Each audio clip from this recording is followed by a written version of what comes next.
The next item on the agenda is 2 public forum. This is for non-agenda items only. Is there anyone from the public that wishes to speak? If so, please come to the podium, state your name and address. Good evening, Roseanne Cox, 332 Wally Falls Road in Newmarket. I would just like to discuss quickly with the council, are you going to be discussing the any information about the Advisory Heritage Commission at all? Are you going to put that in any workshops or any type of agenda? Will we be discussing? Yes, we will. And when will that be? Will that be as a workshop, or is it? It'll be as a workshop. And is it an agenda item as of yet? Do you have a date? We don't have a date as of yet, but it'll either be this coming up workshop or the next. Okay, because, I mean, I don't think the public realizes the importance of it, and I hate to spend all our tax money's hard-earned, the taxpayers' hard-earned money fixing up the downtown, especially the downtown area. I mean, the boundary lines here and there, and I think the education of the public in it. I'd hate to spend all that money downtown and not have any type of protection to protect it from any type of large box type of businesses coming in and not being up to the architectural significance of our downtown. We know what a historical significant buildings can do as far as advertising and drawing the public. It's an advantage. And any smart business person can see the work that's going to be going on downtown, the results of Bryant Rock, and keep, have an eye open to maybe locate a business down there. And right now, we don't have enough teeth in our ordinances, even with the backup of the master plan. It wouldn't hold up in court. And even being a planning board member, if you don't agree, if they're within the law and they meet all the criteria, we have to approve it. And like I said, and the public should also know that it isn't the commission that sets the guidelines. It's not going to be very restrictive. They put something together for the council, it goes to council, the public can have input.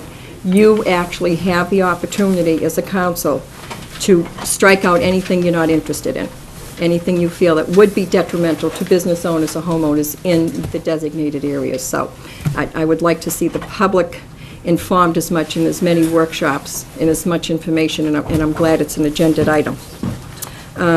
My second point tonight is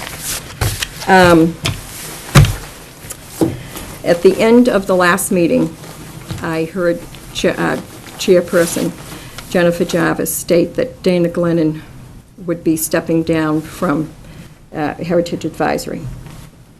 And I understand in talking to Councilor Glennon that he did not know that that was going to happen. It wasn't discussed with him. And I'm asking you why you decided to do that. It's the chair's responsibility to appoint council members to the committees. Mm-hmm. And I did have a conversation with Councilor Glennon, and Councilor Glennon had overstepped his boundaries on that committee and was unsure of the responsibilities that were outlined in the resolution that established that committee, which is why I took him off that committee. But the guidelines in his overstepping the boundary, I'm a second party basically to what had happened, and I feel because of the personal interest it pertained to with your building, and Mr. Glennon was innocently drawn into it.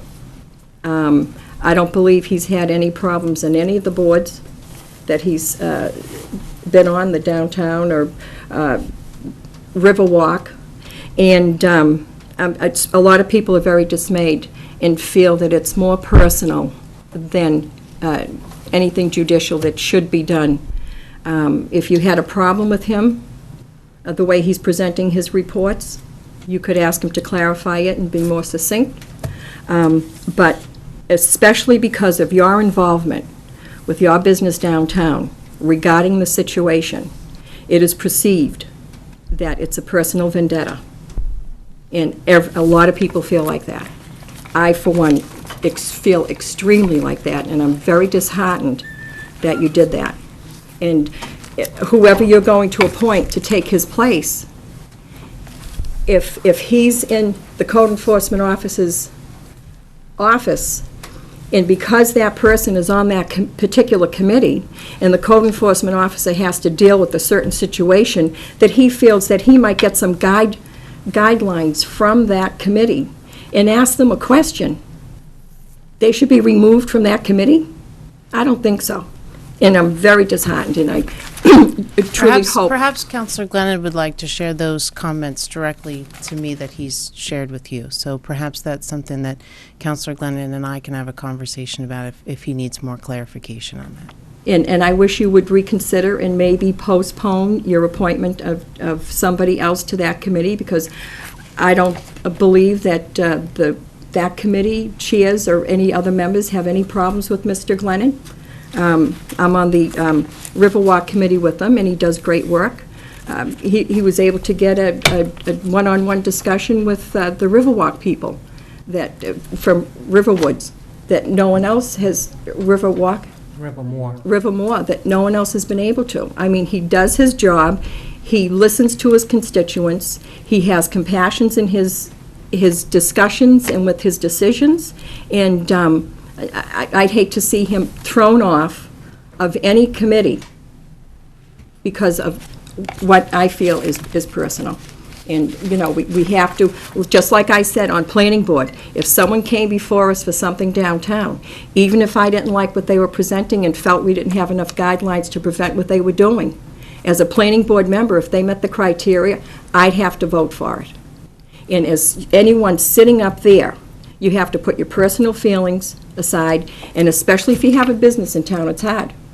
I know that for a fact. I've got one in town. And I've shot myself in the foot many a times regarding my business. I feel very comfortable in the decision that I made and that it was not a personal decision. Well, I So think... perhaps after Councillor Glennon addresses those concerns to me, perhaps he'll be able to enlighten you on those. Okay, thank you. Okay? Madam Chair, point of order, please. I am very clear in my discussion that I had with you, so I don't need any further clarification with you. I'm fine. Okay. Is there anyone else from the public? Seeing none, I'll close the public forum. The next item on the agenda is the 3 Town Council to consider acceptance of minutes. Before I go there, I just want to say again that Wilfred Hamill is excused from tonight's meeting, and he hopes to join us at the next business meeting. His wife, just so that everyone knows, is scheduled for the bypass surgery next week, so she is gaining strength, and hopefully we will see him soon. So we wish them both the best. February 7th, 2007 business meeting minutes need to be accepted. Is there a motion to accept these minutes? I make a motion to accept the minutes of the Town Council business meeting, February 7th, 2006. Is there a second? Second. Is there any discussion?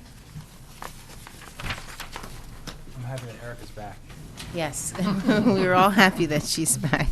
She's not. Seeing no discussion, Administrator, oops, Is that your line? Yeah, that's Councilor yours. LaBranche. Okay. On page 5, just the sorry. spelling on Annette Russo. It should be B-R-O-U-S-S-E-A-U.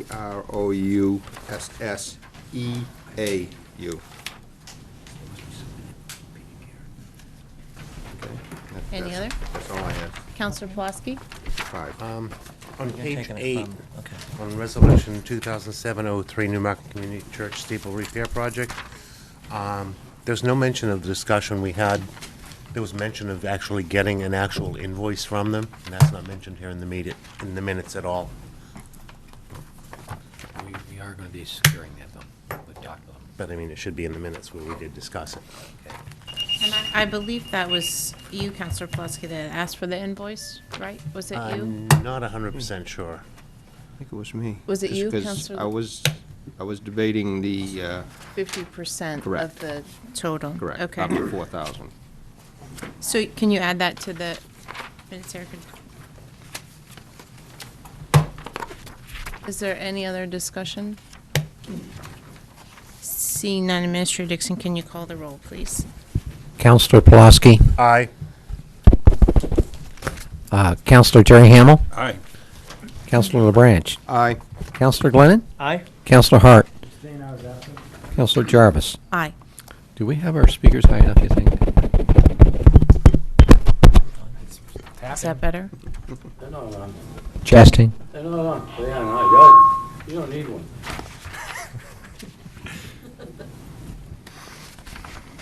The next item on the agenda, can everyone hear me? Is Agenda Item 4, presentation of petitions and disposal thereof by reference or otherwise. The first resolution is 2007-08, a resolution relating to acceptance of $20,000 in scholarship incentive funds for the Town of Newmarket Recreation Department. Whereas the Rockingham County Board of Commissioners and the County Incentive Fund Panel have awarded the Town of Newmarket Recreation Department a $20,000 grant for scholarships for the Club Chameleon program, whereas there is a need to provide scholarships for those that qualify, now therefore be it resolved that the Newmarket Town Council does hereby accept $20,000 from the Rockingham County Board of Commissioners and the Incentive Fund Panel to be used for scholarships for the Recreation Department Club Chameleon program, given at the Town Council Chambers the 7th day of March in the year of our Lord 2007. Is there a motion to adopt Resolution 2007-08? Councilor LeBranch. Make a motion to adopt Resolution 2007-08, resolution relating to the acceptance of $20,000 in scholarship incentive funds for the Town of Newmarket Recreation Department. Second. Is there any discussion? I see that there are some members from Club Chameleon here. Would you like the opportunity to address the council? If you have any questions, I'd certainly like to answer them. Okay. Councilor LeBranch? I guess the only question I have is what are the qualifications? Let me see. They have to be Newmarket residents aged 10 to 16 years old. The program is, Annalise, can you just introduce yourself? And thanks for I'm being Annalisa Fisher, I work for the Recreation Department, and I'm the Club Chameleon Director of this program. This is the grant that powers the whole program.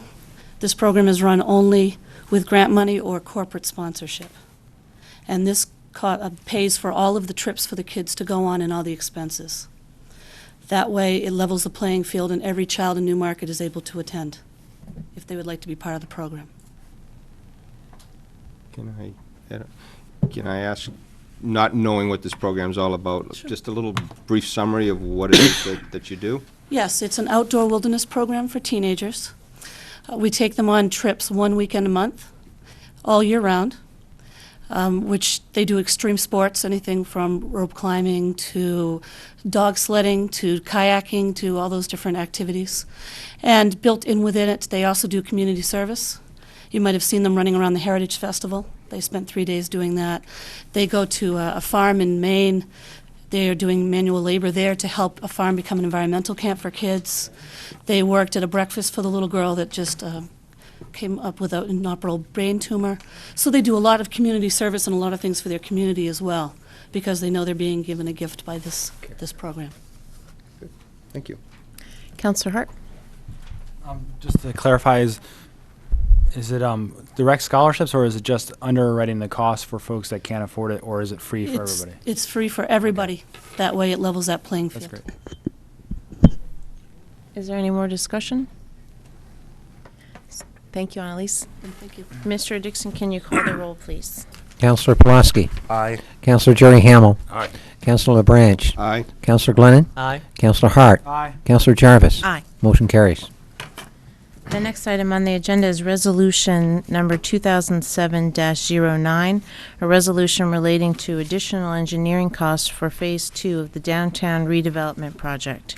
Whereas the Town of Newmarket has a need for additional engineering services related to Main Street Reconstruction Phase 2, whereas additional engineering services are required from PSNH and Verizon, whereas the remaining balance of downtown business TIF district is approximately $2,871,546.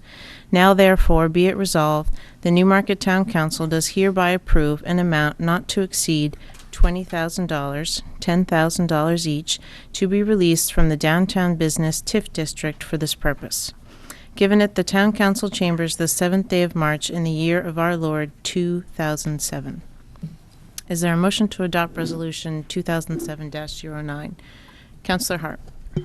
I make a motion to adopt Resolution 2007-09, a resolution relating to additional engineering costs for Phase 2 of the downtown redevelopment project. Is there a second? I'll second that motion. Is there discussion? Counselor Hart.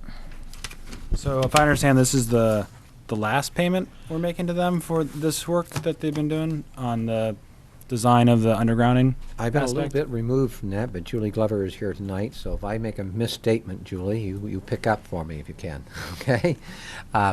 This should be the last, yes. We provided them with $10,000 earlier. I think it's probably 2 years ago. Yeah. And they have spent that money down.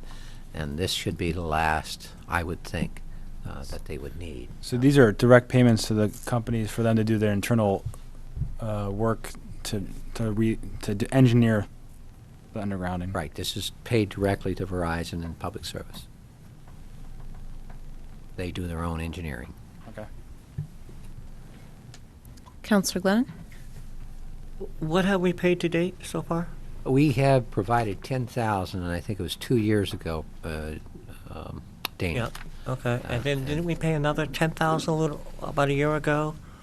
And then now this? I don't believe so, did we? Remember Julie? You'll be able to help me on that one. She's much closer to it now than I am. The records that I was provided by the Finance Department show that we haven't paid either of them since fiscal year 2003. Okay. But yes, this should be the last invoice from both of them for the design work related to the underground of the utilities. So it's going to be a grand total of $40,000 once we pay this? Correct. So it's been quite a while since we paid him. You know. Thank you. Counselor Pulaski. Julie, while you're up there, I'm assuming that Comcast has finalized their plans and their designs? No, we're actually just now engaging Comcast in discussions regarding their portion of the project. So we can expect a engineering study from them as well? I don't believe so. I don't believe so, but I'm actually meeting with them this Friday with Underwood Engineers. They had been provided a copy of the plans quite a long time ago by Underwood Engineers, and at that time had indicated that they had no issues whatsoever. And they were involved in the early charrettes and talks when we had our office on Main Street, several discussions, several meetings. And one other question, do you happen to know if Verizon and PSNH are working together on this? Yes, they are. Every meeting that, I take that back, nearly every meeting that I've had with public service, and I believe the same could be said also of Underwood, also includes Verizon. Thank you. Yep. Counselor Jerry Hamel. Question for you also. Would this monies that we're using right now, or allowing to be used right now, would that have come out of that warrant article bond last year that was defeated? Is that, are we just kind of... I guess my answer to that would be no, based on the fact that the previous payments to PSNH and Verizon Came out of certainly the TIF. did not come out of that bond. It came out of other TIF funds. Just wanted to know. Thank you. Is there any more discussion? Seeing none, Administrator Dixon, can you call the roll, please? Councilor Thank you, Mrs. Pulaski. Aye. Councilor Jerry Hamel. Aye. Councilor Branch. Aye. Councilor Glennon. Aye. Councilor Hart. Aye. Councilor Jarvis. Aye. Motion carries. The next item on the agenda is 5, release of the impact fees.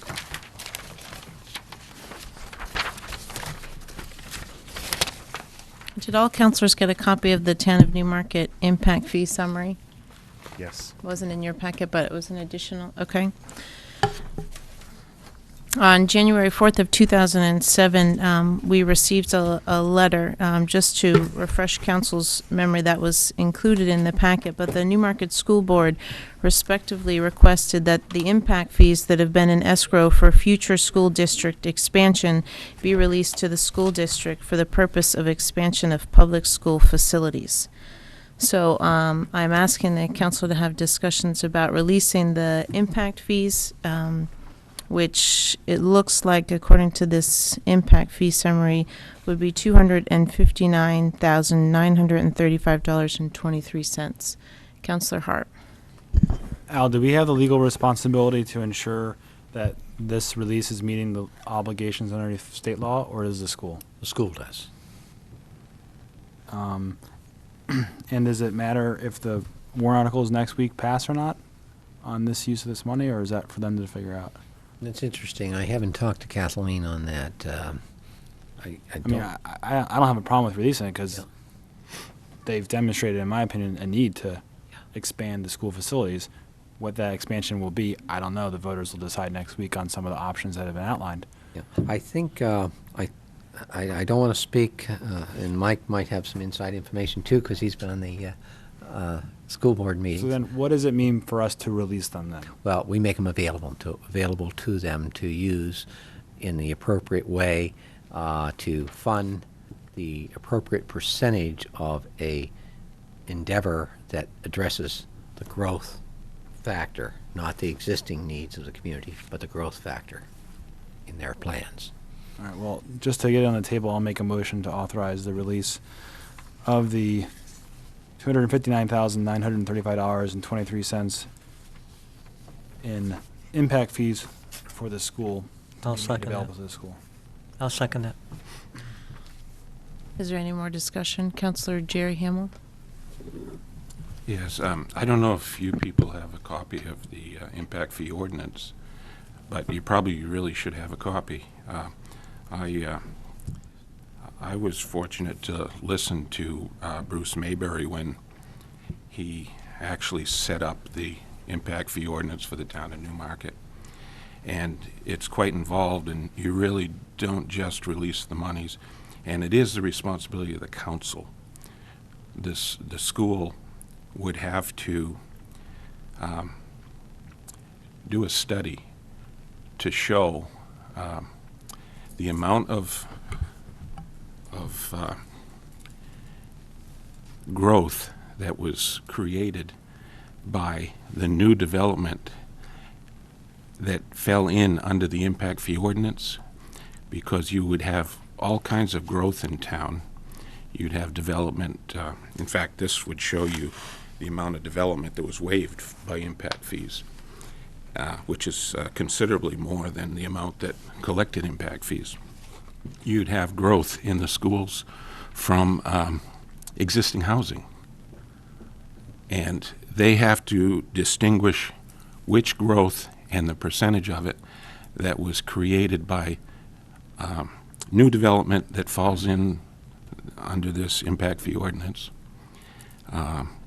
They also have to be funded, their percentage, in before you can release the monies. And that may be with a bond. It should be, I think it has to be a capital improvement CIP category. They have to have started funding a CIP category for the monies that's released. I don't believe you can release monies for land. It says in here it's all for capital improvement facilities. And so, and it does give examples of what it might be used for. And I noticed we had given some that I believe was for recreation for the master plan study, and that may not have been a legitimate use because that's not a growth-related. A portion of it was. We went through that. We Did you get a legal opinion on that? and we worked with Mr. Mayberry, and it came out was a very small percentage. It didn't all come from. Because in here it specifically gives you the items that can be covered, and it does capital improvement. And I think why the land isn't probably allowed is because they could go and buy the land, and the facilities might not get constructed for a few years, but they would have used somebody's monies that would have been refunded to them otherwise. So. And he did say to us when he was going through this that it was a very difficult thing to administer impact fee ordinances and use them. And a lot of towns in New Hampshire actually have abandoned their programs and refunded the monies because of the difficulties in using them. Can you pass that over for a second?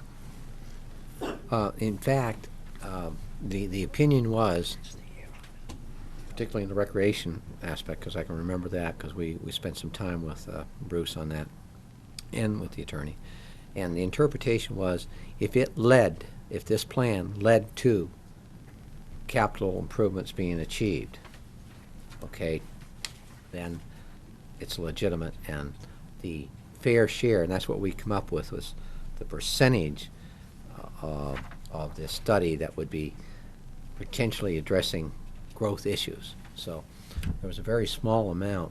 How much was it? Was released? 3,500. Yeah, 3,500 out of that whole study. It's a very small amount, but that was a figure that was agreed as justifiable, working with Bruce Mayberry and with the attorneys, and they felt as long as this leads to a capital improvement that addresses not just the needs, existing needs, but the growth, then it was justifiable. I wish it was clearer in there how it Yeah. stated that, but it Sometimes it's you know, difficult. I think probably if you have a concern on that, and we'll look at that, your release of the funds could be contingent upon the town, the school board providing you with the documentation that of the percentage of the monies that addresses and how they're going to use it to address the growth issues in their expenditures, not the existing need, and also the areas in which they're going to propose those expenditures, expending these monies in. So I think that would cover, the council. They're certainly going to have to do that. They have to certainly satisfy that. Councillor LaBranche? Yeah. Actually, Councillor Hamel touched on this a little bit, but I'm wondering if someone can fill me in on how you achieve a waived impact fee. If you look on the bottom of this, there's some waived impact fees. What does that relate to? Well, there were a number of, if I might, and then Jerry can probably address it even better. Yeah. But there were a number of projects that were vested, not built, but using the term vested, and you've been working with the planning board, so I think you have the understanding a little bit of that vested. And if you were vested, or if you have a project that was vested prior to the implementation of this ordinance, then they had a right to approach the planning board and address their vesting issue. And if they were vested, then the planning board had an obligation, I believe, to waive those fees. Now, even beyond that, I think there were some projects, small projects of in-law apartments and everything that came in that the planning board waived. So, but the bulk of it was from projects that were vested. I remember that. Okay. Do you have another one? I'll set. Councillor Jerry Hamel and then Councillor Hart. One of the other, I guess the biggest issue that I have is the school has been saying that their enrollment is actually stabilized or declining. And one of the most important factors for using impact fee monies, which we got to remember is somebody else's money right now, is growth. And if your population in your school is not growing, I mean, that should tip you off right there that you don't use impact fee monies. And I had heard, and I may not be correct on this, but that they're projecting a decline in the future of population in the school. So I don't know how we can release monies for growth in a school that they're projecting a decline in the growth. Just on that note, Councillor Hamel, in the letter that we received from the superintendent, it did say that at the time that the Newmarket Junior Senior High School was built, there were 261 students in that building, and currently the building houses 617. So I think that the growth that they're recording is the growth from 1965 until now, and I think what you were referring to is the recent growth. So I just wanted to clarify that. Councillor Hart, I believe, and then Councillor LaBranche. Well, the letter also says that in 1998 the student population was 550. Now it's 617, so it's gone up over 10% since 1998, and this was adopted in 2001. So there has been population growth in the school system since it was adopted. I'm going to withdraw the motion because I think we need to get some clarification, and I appreciate Councillor Hamel bringing it up. But I do think that a couple things should be clarified because I just read over this, and thanks for sharing it. The ordinance. Is what you're It seems to me that funds withdrawn from the public capital facility impact fee accounts shall be used solely for the purpose of acquiring. So that sounds like land to me. Constructing or expanding, equipping or improving public capital facilities to increase their capacity or to recoup the cost of such capacity improvements.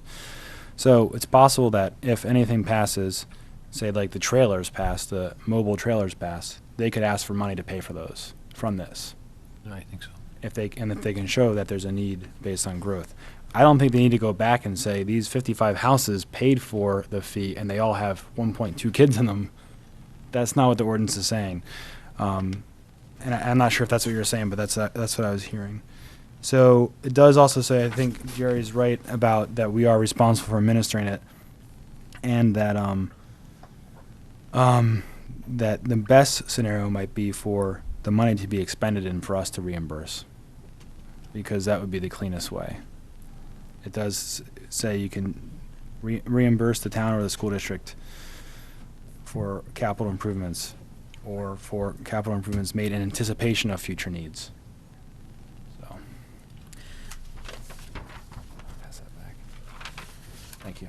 Councillor Pulaski. From what I've heard, I haven't actually seen the ordinance myself, but from what you just said, Councilor Hart, we can't release impact fees based on any growth prior to 2001 when this ordinance was passed. So any growth would have to be from 2001 on before we consider it. And I would like to see this tabled till at least, the very least, the workshop, so that we all have a chance to get and read the ordinance. Is that a motion? Yes. Do you, can I offer a friendly? I have to pull my motion back on the second, don't I? You withdrew your motion, Yeah, and I'll are you pull willing mine. to Yeah, withdraw? yeah. Okay. I just wanted so it's done properly, so Okay. we don't have any problems. I'll make this official. I would like to make a motion to table this to the workshop so that we can have a chance to get and read the ordinance. Can I offer a friendly amendment to add also the school CIP so we can see which things have been in the CIP as Councillor Hamel referred to before? Yes. Okay. Is there a second to that motion? I'll second. Is there any more discussion? Councillor LaBranche, then Councillor Jerry Hamel. How long are we able to, in good faith, withhold these impact fees? Is there a time limit on these things? 6 years. So, I mean, basically, we're looking at the 2001, 2002 as starting to run out of time, correct? Well, that's when we Councillor Hamel brought this up to the council, was for us to look at the impact fees because we might be approaching the time when we need to return some of them. Okay. Yeah, that is up to, if I may speak, that's You're up up to next. the town to notify the people, and upon the anniversary, of the 6-year anniversary, that's what it states in here, is that the town will refund that money to those peoples. So this is something that the council should really Yeah. try to speed up as far as getting legal and everything else taken care of. I feel, anyway, Certainly before year end, our end of our fiscal year. which is June 30. Coming up. Okay. Clock's ticking. Councillor Jerry Hamel. Yeah, just to respond to something that Brian had said. In here, when you said something about whether they have to look at each individual unit, it says in here, shall govern the assessment of impact fees imposed upon new development in order to meet the needs occasioned by that development for the construction or improvement of public capital facilities owned or operated by the town of Newmarket or the Newmarket School District. They have a definition of development, and it's individual units. So they really are saying that you've got to look at the individual units and see what the impact is, or not. I think that's for the planning board. That particular section is regarding the planning board's responsibility, not the actual eventual disposition of the funds. There's a different section about the disposition of the funds.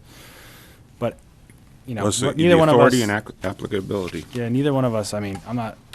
You were probably on the planning board or involved with the implementation of it. I wasn't. So if I was next anyway, I think, on the list of... You are, but I would just like to remind you that because all the councilors don't have that ordinance in it's front of hard. them, that's why we'll be moving it to the next workshop. Councilor Hart. I was just going to ask that, while it would be great for us to discuss the next workshop, really, I think what we need to get is Bruce Mayberry or the town attorney to say, here are the 4 steps you need to do, and share that with the school board. Because we could have the same discussion next week and then come to that, or in 2 weeks, and come to the conclusion that we don't understand it well enough. And so I'd suggest as part of the motion that we get legal guidance on the next steps we have to take to appropriately and legally use the funds and the justification that we need to have from the school board. And the school board then can have notice that they need to prepare that information based on 2001 through now data and what they want to use the money for. I don't think it needs to be in the CIP for them to do it. I'll accept that amendment. Councilor Pulaski, you're okay? And Administrator Dixon, are you hitting your button? I'm going to when you ask for further discussion. Not yet. Okay with that second? Let me just make sure. So you've had three amendments to your motion. Well, there was to include the CIP, the ordinance, and also a legal review to your motion. Yes. Okay, and has that been seconded? Okay, so the discussion continues. Administrator Dixon and then Councilor Glennon. Okay. Do you think I can take the liberty of discussing with the superintendent of schools? I think that the schools, since it's their impact fees and the lion's share, should bear the responsibility of the cost in getting all that stuff from the like we did with the recreation, from Mayberry and the attorney. Sure. Okay. Makes sense. Madam Chair, could I say something regarding this? It was, I would like planning board to this ordinance was formulated, if I could. Can you hold on 1 second? Okay. Thanks. Thank you. Councilor LaBranche, or no, Councilor Glennon. Well, I was going to suggest what Administrator Dixon just said. However, with all the legal stuff we're going to have to get for everything, is it appropriate to say for the next workshop, or should we really move this to the April workshop where we do have until the fiscal year ends, which is the end of June?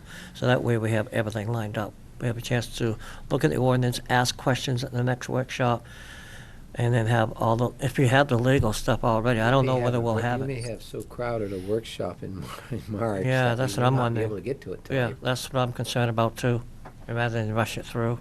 But I think if we didn't have all that information, it wouldn't be on the March workshop. Okay, so you just Right, wouldn't so put it on. we just wouldn't put it on Okay. because part of the motion is to have those things. So if we don't have those things, then Okay, we'd so have to put it I on was the concerned April. that if we didn't have it, we'd have to have another motion to move it. No, okay, so No. at your discretion, you can move it to a April workshop. Because part of the My wording was at least as early as. Okay, all right, we're all set then. Mrs. Quacks, would you like to add something? Just quickly, what is the date that resolution was signed? The ordinance? The I'm ordinance? sorry. 2001 somehow. What's the date it was signed? On the backside. Final action, February 7th, 2001. I also think, I thought I read in there 9 years. I thought it was always 9 years. So I I read read it's 9 years 6. somewhere in I there. think it's 6. For some reason, I thought it was 5, but Right here. 6. does it say 6 years? Do I have 4? Subsection 6, 1111, refund of fees paid. The current owner of record of property for which an impact fee has been paid shall be entitled to a full or partial refund, whichever is applicable, plus accrued interest under the following circumstances. A, when either the full or partial portion of the impact fee, whichever is applicable, has not been encumbered or legally bound to be spent for the purpose for which it was collected within a period of 6 years from the date of the full and final payment of the fee. Oh, so it's the date. Okay, so, I So mean, it's the date so- of, the date that we get the fee, 6 years from that This date. is the last year. Because, I mean, we worked on the impact fee for a long time, and we had a lot of, I don't remember which ones, but we did have projects before us. And once you post a pending ordinance, they have to go before the planning board under the guidelines of if that ordinance was going to Right. be implemented. So upon that passing, any projects that were passed even prior to this date would have then been, once this was passed, would have been, would have had to pay the impact fee. So I'm wondering, so the school doesn't lose the money, if you could make a motion to expend the funds until further, to protect the money. Because if I read this correctly, there could be a lot of money in there now that the school wouldn't get because we're past the 6 years. If you could make a motion that you would release the money to the school and somehow protect it until you did further discussion, just to protect that money. Thank you. You're welcome. Counselor Jerry Hamel. I think if somebody's entitled to get a refund, that they should get a refund. I agree. We shouldn't, pull any shenanigans to try to keep the monies. I agree. Is there any more discussion? Is everyone clear on the motion? Minister Dixon, can you call the roll, please? Councillor Pulaski. Aye. Councillor Jerry Hamel. Aye. Councillor Branch. Aye. Councillor Glennon. Aye. Councillor Hart. Aye. Councillor Jarvis. Aye. Motion carries. The next item on the agenda is report of the town administrator. Okay, I kind of highlighted for you the work that we've been doing. We're still preoccupied with the budget and the budget process, making sure we don't miss any postings and advertising, legal notices. And on March 15th, Dawn and I, on Saturday 17th, met with the Budget Committee. The meeting went well. They had a marathon session. They decided not to take any breaks or lunch hour. They worked right straight through. We got done about 1:35, 1:40 that day, I think it was. Everything went pretty well. The default budget, I have concluded that. Dawn has checked it over and everything. And at this point, our default budget is projected to be $9,125,250 versus the council's recommended budget of $9,391,296. That's a difference of $306,000 between the default budget and the proposed budget at this point. Now, the default budget represents essentially the same budget as the prior year, plus or minus any contractual changes and obligations that the town may have in the coming year. Okay? I provided you with a copy, which I thought was first very interesting, from Federal Highway regarding the Federal Highway funding status going forward. And it's the first rescission in probably ever of any federal highway funds. And New Hampshire is projected to lose something like $16 million. Now, the highway funding situation in New Hampshire is not good anyway at this point. The good thing about this, I can just tell you that the projects that are in the hopper, such as what we have, are not impacted by this. It's several other projects. There's what we call a 10-year plan, which is actually stretched out to be considered a 20 or 30-year plan. Those projects that aren't in that funding hopper in that plan are the ones that are impacted. Flood assistance, I just touched on it. Julie Glover gave a very good report at the last meeting. We should receive some funds. The bill that was introduced is similar to what was introduced for the communities in the western part of the state that were affected by the flooding over a year ago. Councilor Branch brought that particular piece of legislation to us. Several of the communities here in the Seacoast area have been working with legislators to make sure that happens, and I think it will. It's only fair, and that's what everybody says. The town meeting warrant is prepared. I was hoping to have it in my plan, in my package, but it has been provided to you. The warrant articles, there's no surprises there.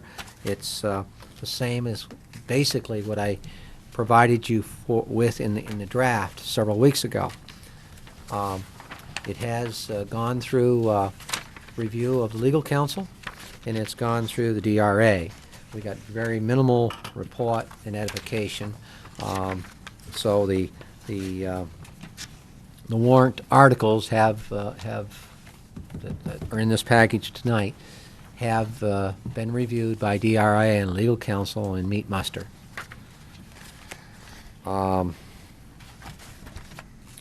Water exploration, just a brief update.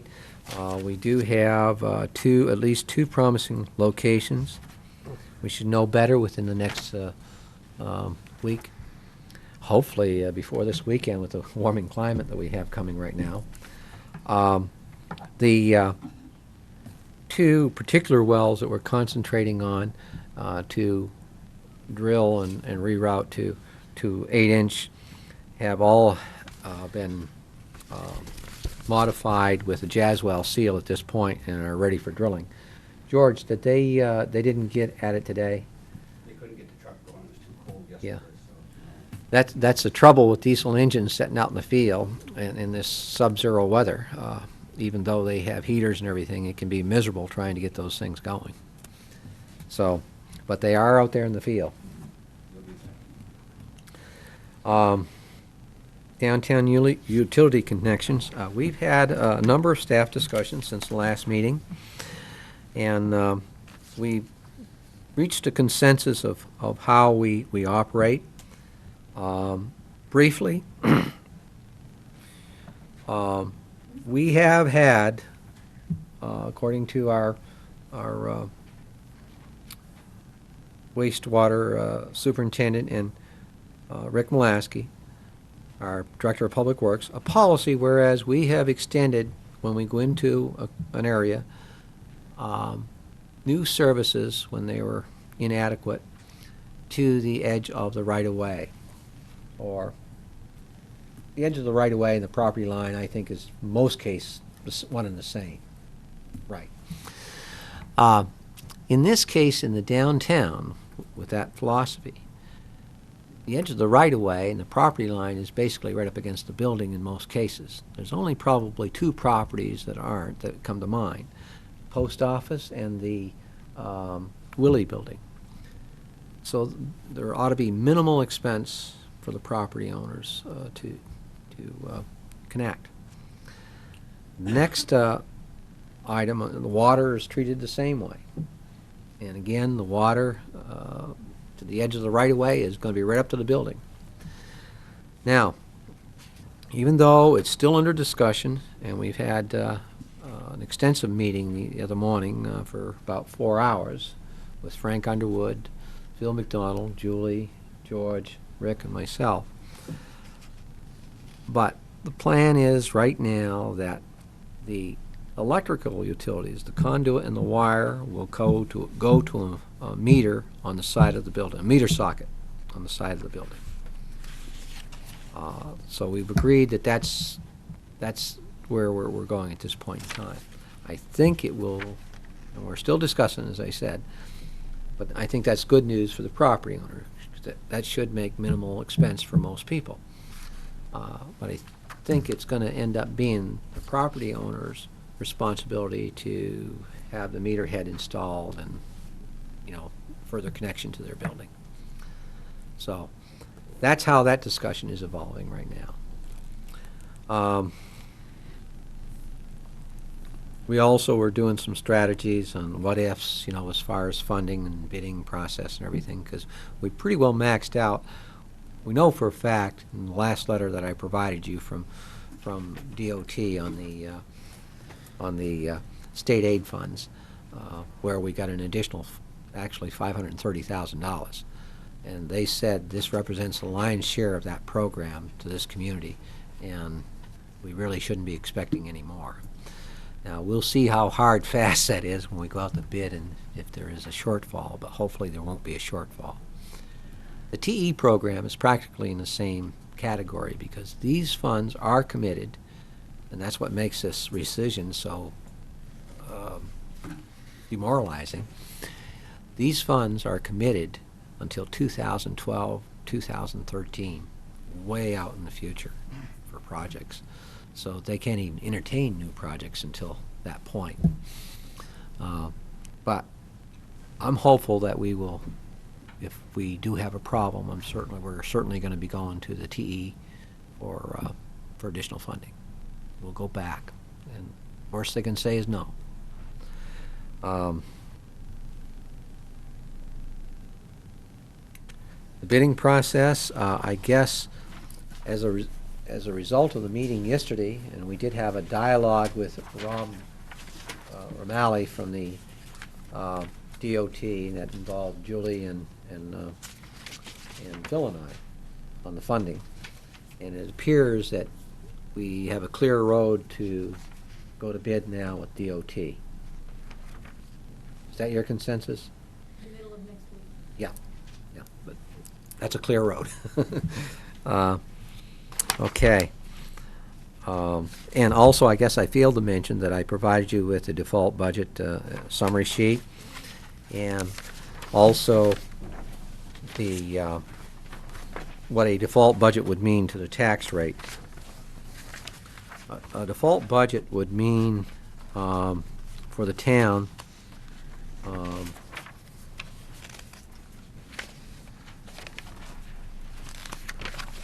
you know what? There's a mistake here.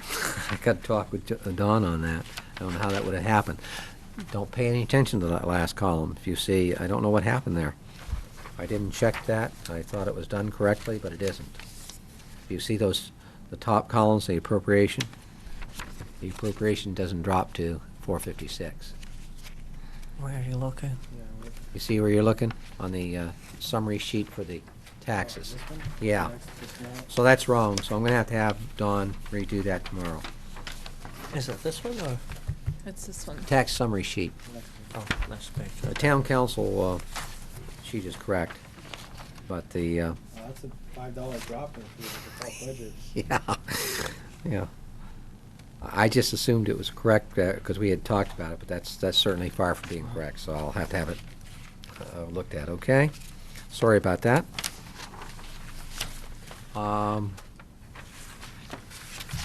You got the final audit report, which was not much different with the draft, just that one typo was corrected. I'd just like to say that I personally am pleased with the audit report, and state that if you look at the audit reports from prior years, we have shown a consistent growth in our cash position. Last year was no different. Our cash position on investments and cash holdings grew by $1 million, basically in a round figure. Our fund balance is holding at $1.8 million. It was $1,808,000, I believe, last year in that area. It's $1,814,000. I'm hoping that this year that it'll grow a little more than that. And the audit did not find any reportable items, and it certainly, as the auditor has indicated, has been done in full compliance with generally accepted accounting principles. Concluding, I'd also like to report, Link Together program is very pleased. The director called me, Rick Cooper, or emailed me. They were successful with their first grant of $500, a Disney mini grant, and that's going to be used to improve the park. The kids, I wrote back to her and told her that I could see that she was excited. I'm sure the kids were too, and I gave her. I copied that to the chair. I didn't think they needed to come in to coordinate. They're going to start cleaning up in April, the pocket park, and I think if you've seen it earlier this year, there was a broken down park bench and stuff there. So they'll be coordinating with Director Mulaski to try to do that and expend their $500 starting to clean, spruce up that area. But they have several other small grants that they're competing for right now. And Diane has been very helpful to them, Diane Hardy, in that process. And I've tried to provide them as much assistance as possible.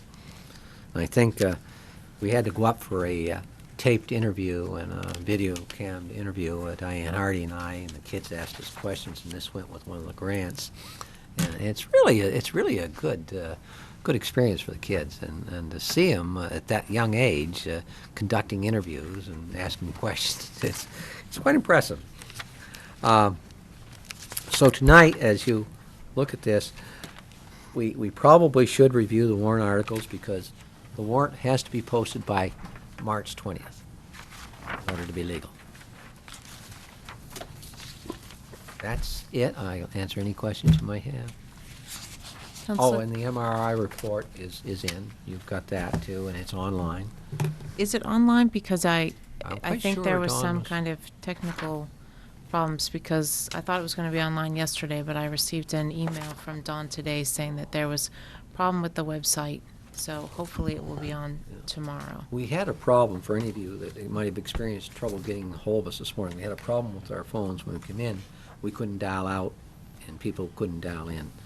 But it was a bay ring problem, and Doug, well, as soon as he came in, he got on top of it and worked But out. all counselors should have the MRI report, right?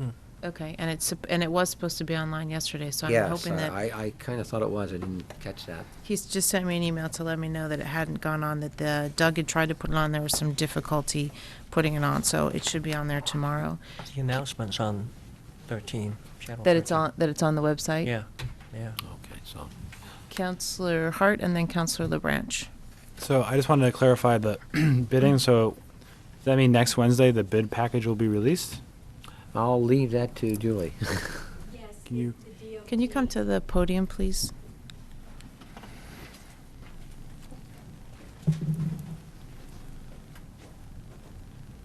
According to what the New Hampshire DOT told us yesterday, we should be released to release the bid package. It's either next Wednesday or next Thursday. And what's the 30-day window? What's the window? 21-day window. And there's that's there's- according to DOT. And there's like 3 or 4 pre-qualified. I can't remember. Four. 4. Okay.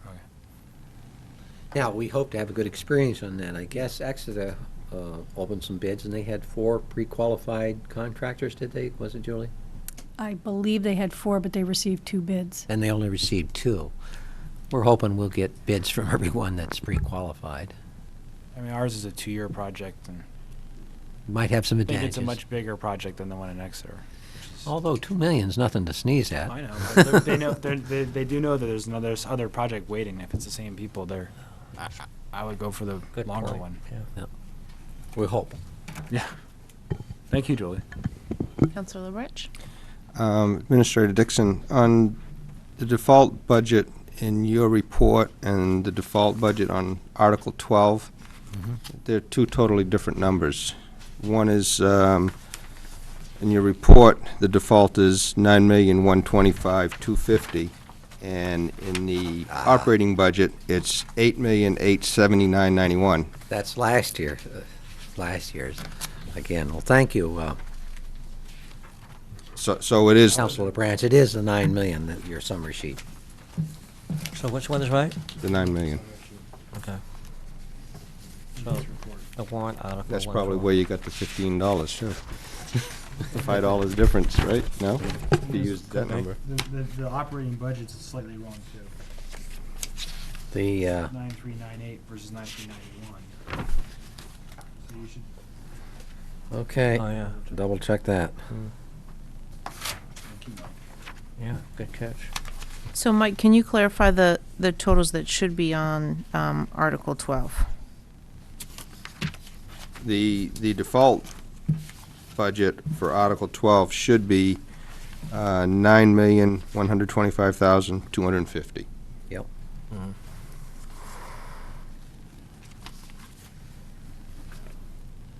That's why we have these sessions. Thank you, Mike.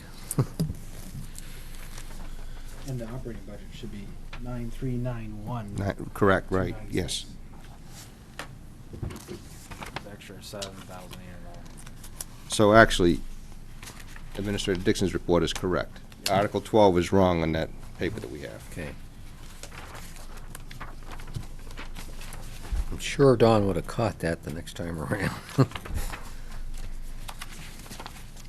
thank you. Are there any more questions for Administrator Dixon?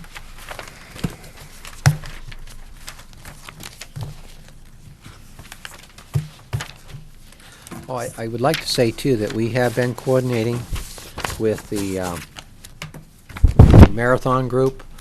I'll get this out, and I'll try to get you the colored copies of the maps and everything tomorrow, printed, so it needs to flow good for you. So you'll have an entire package of what they provided us. We got that. You got everything? What is it? I got it. You got it? I got a photocopy, like a 2-page, The letter? and then the. Yeah, you map. got the letter. Okay, so you got the map and everything? Did everybody get? When Did you is just that? get it today? Yeah, sure. Yep. Okay, all right, very good then, I don't have to do that. Thank you. But they are working got with that. Chief Sear, and they're working with Rick Lasky, the Director of Public Works. Everything should go smoothly. Any problems, glitches you know of? They're also looking for volunteers. Oh, no. So the next item on the agenda is old business, new business correspondence. Listed on there is possible conflict of interest concern. Let me just get there.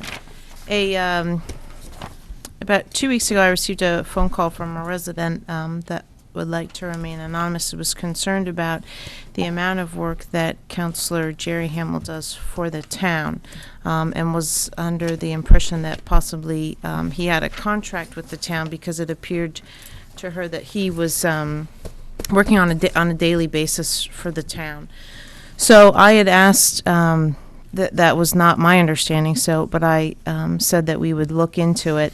When I had asked the administrator to put together some documentation to prove that there wasn't a contract out and to clarify what amount of work is being done from Councillor Jerry Hamill's contract, I was told that Councillor Glennon actually had also had some concern about this and had gone to the finance director and had requested some reports.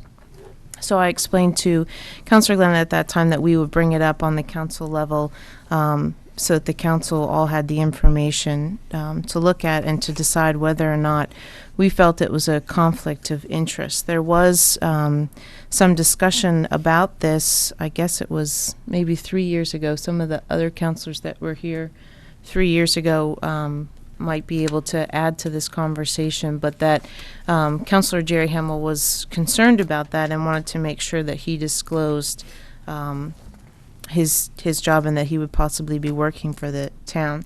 There are some photocopies here of the MRI report, because the MRI report that we just got actually commented on it. I'll pass these down. And does everyone have everyone had in their packet the breakdown of the expenses that went out? Okay.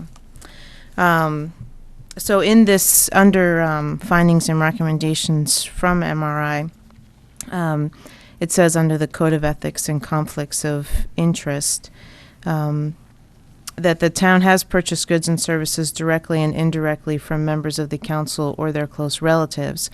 Such purchases have conformed to the charter. In particular, the town has purchased equipment services from a member of the council with full disclosure of that fact.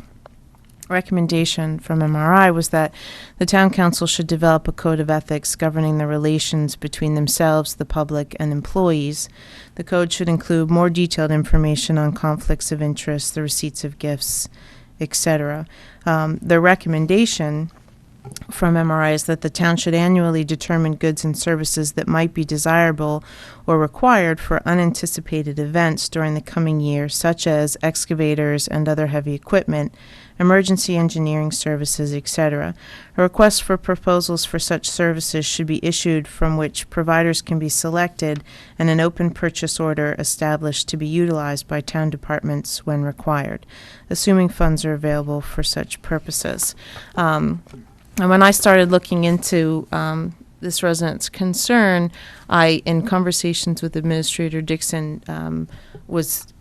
my understanding was confirmed that this recommendation is actually already happening. It's just happening informally. So I'd asked the administrator to have Mr. Mulaski here to give some information on how this is already being done informally as far as getting prices for emergency situations.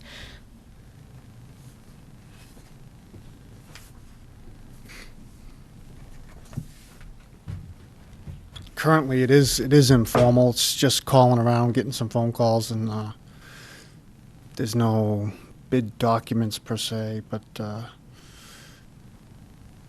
that's basically how we've been doing it. So in the beginning of the year, once a year, you call around and get estimates for various types of work? Like for 10-wheelers for hauling snow. The rate hasn't really adjusted in a couple of years, but back when the big increase in fuel came in, there was an increase in the rate of what it costs to get those vehicles for snow removal. The hourly rate for the machine, a lot of times it's not the same hourly rate that other individuals will charge. They don't charge us for mobilization, moving the equipment around, bringing the equipment in. They don't charge us for being on call at a moment's notice. A lot of companies would say we'll be available for that, but we're gonna get a fee for that. So it's been a pretty good benefit for us, but nothing real formal. Councillor LaBranche? Rick, as far as nothing formal, I can understand that, I guess, because you don't know when it's going to snow and things of that nature, so you just kind of have a person out there, correct, that's available? Is that the way I understand it? Well, for snow and stuff, we pretty much know. I mean, we deal with that come fall time. It's more if I need an excavator or something like that. Okay. Now, looking at this sheet here, during the May flooding, yeah, were any other local contractors given an opportunity to do any of the work?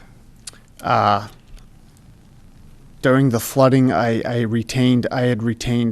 spoke with Charlie Garnett before the waters even receded to retain all of his equipment. But I didn't go out to other contractors. No other contractors. Pike Industries offered their assistance along with the town of Stratham and the community of Durham once Durham got things under control. But the only other outside contractor that offered their services was Pike Industries out of Portsmouth office, and that was a few days into the work process. Okay, well said. Councillor Hart? The town has front-end loaders and excavators, so why would we need to hire someone out to do sewer or main repair or water main repair? We, as far as like for snow removal, we only hire out for 10-wheelers to haul snow to assist with the removal of snow from the downtown area. And that's because we don't have enough, or we don't have 10-wheelers? Well, we have to put some different individuals into different pieces of equipment, and we don't have a person for each piece of equipment, so we have so many vehicles. Okay. So make up the difference with hired trucks. We usually try to hire at least 3 to 4 vehicles. But what about, I think some of the repair work, at least on, my guess is some of it was for sewer or main, well, yeah, here's a water break. A lot of the times for the excavator work, it's for water breaks or water work that we can't handle with our equipment due to, with a rubber-tired backhoe, you have to put a vehicle beside the vehicle and block off the entire street versus going back to back, which you're able to do with an excavator because it can go 360 with the spin and stuff like that.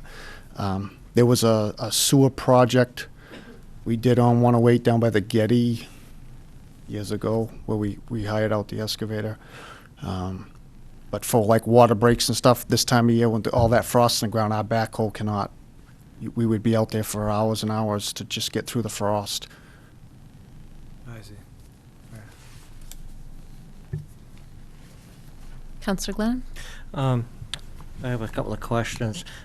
One of the first things I think is important for me to make clear, especially where the chair has recognized me as one of those people that is concerned about a possible conflict of interest. This is by no ways a personal attack against Councillor Jerry Hamill or his business. I have been receiving some calls, and I've just been kind of putting it off because I was under the impression that others were. What I was hearing, the chair has also made the comment to me that Mr. Hamill's business is used for emergency purposes. Yeah, when there's an emergency and he's available, he does come through and he helps out and everything else. My only concern on that would be, and I guess that's what that open purchase order will indicate, is that other people will be called as well. I'm just looking for fair treatment of all people who have that type of business in town, so it could be evenly distributed across the board, so everybody has an opportunity to get in, and make some money not off the town, but do some work for the town and get paid for it also. And an example would be, and the chair is correct, I did ask through the Freedom of Information Act, Don Pennell, to please provide a copy of the vendor list. I gave one copy of this to a person on the budget committee, and I have a copy, and I guess there's others floating around now, but the only one that I made was for that budget person. And the reason why I bring it up, because I go in here and I look, and this is the report for 7/105 through 6/30/06, and CG&H Excavating received a total of $39,199. I think, I'm not sure, was that during the time of the flood? What was the date range again? The date range was 7/105 through 6/30/06. Yes. So I'm not sure how much of that was during the flood, but I guess my question, 27,970. so 28,000 basically. 28,000. So I guess I'm concerned, was any other entity called or just this particular entity that was called to help and assist? And that's what I guess where I'm coming from is spread it around to other people too, give them the opportunity. And if you did, and you did call those people, and Mr. Hamill was the only one that's available, then that would be different. But I'm questioning that, and that's where I was coming from with that. And the other thing on this report that was provided to us, one of the big things, I'm not sure if the rest of the council saw this, but it caught my eye right away. Do we hire people and retain them for 1 month intervals? Because every one of these is within 1 month, 1 month, 1 month, 1 month. It looks like we kept them. I think the companies bill every month for work. Okay, they've done. that's the question I wanted. Is that how that works? Be my guess. That's what we do. So, They generally bill monthly, not daily. okay, so it's not, if I were to be a layperson, the way I read this was, it appeared to me that we're retaining them for 1 month services. So this is actually a billing cycle. That's what this appears to be now. Is that what you're saying, Councilor Hart? Well, I'll tell you my interpretation. Like, for example, 1604 job on the left-hand side. Yep. That's the date of the actual work. Jerry's firm invoiced it on January 14th. It was due February 15th. Okay, so it's a 30-day window for payout. Right, that's usually what most companies do. Okay. And then there's a date on the far next page, because the column didn't fit, of when the check was paid, which was, looks like the 13th. Oh, so this actually goes side by side with this? I believe so. Okay, It's the because same order that of was, I wish I was a little more clear on what this really meant, because I was like totally all over the place on that one. I wasn't sure what it was. So, that's my concern. I'm just wishing that it would be spread out, and,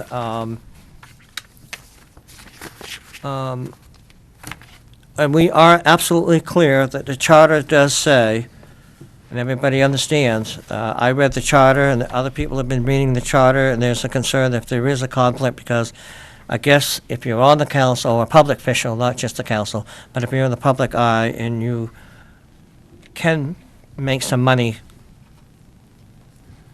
with your position and be on the council, it appears to be a conflict of interest with some people. So I don't know if we ever got a legal opinion on that, because I don't want this have to come back up again, because if you're playing by the rules, let's let the people know that and get it over with. If you're not playing by the rules and it's not legal, then I'm sure you, Mr. Hamill, would say, I don't want no part of this. So that's my point. And just to add on that, I in talking with Administrator Dixon, he said that there was a legal review about it, inquiry about it, because Councilor Jerry Hamill wanted to make sure that he was doing it the right way. And in reading the charter, it also states so that if a bid came to us and we had to decide on whether or not to give a job to Jerry's company, Mr. Hamill's company, then he would have to excuse himself from voting on that. But whereas, and just to clarify, I'm not so concerned about us spreading the wealth. I want to make sure we've got the most qualified person for the job with fair rates.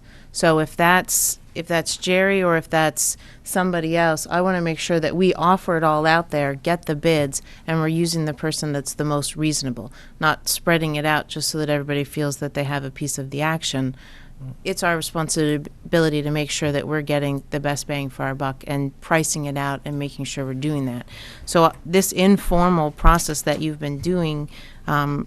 Malasky, I'd like to see it become a formal process. And so we know, okay, I've contracted all of these excavators, these places, and these are their hourly rates. And these are the people that are going to say that they can commit to me if I'm going to call in an emergency. And that we can all look at that so that we know. And thank you, Madam Chair, for clarifying, because I didn't mean to imply to spread it out. Qualifications is definitely there, cost factor is definitely there. All those elements are part of my interpretation of, spreading it out.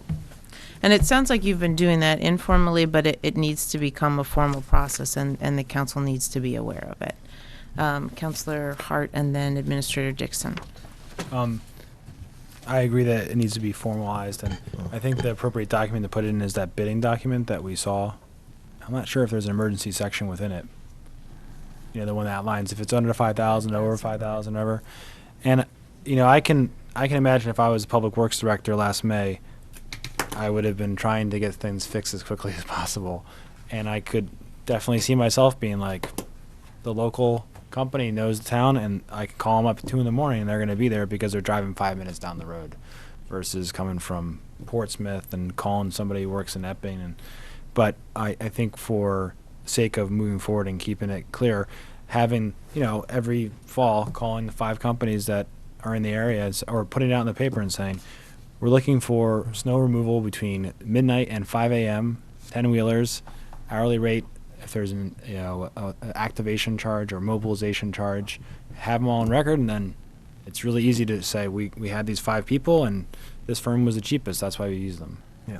And copy and paste. Being nearby is probably an advantage, because you'll get there faster, and there's not going to be not a mobilization charge because you live nearby.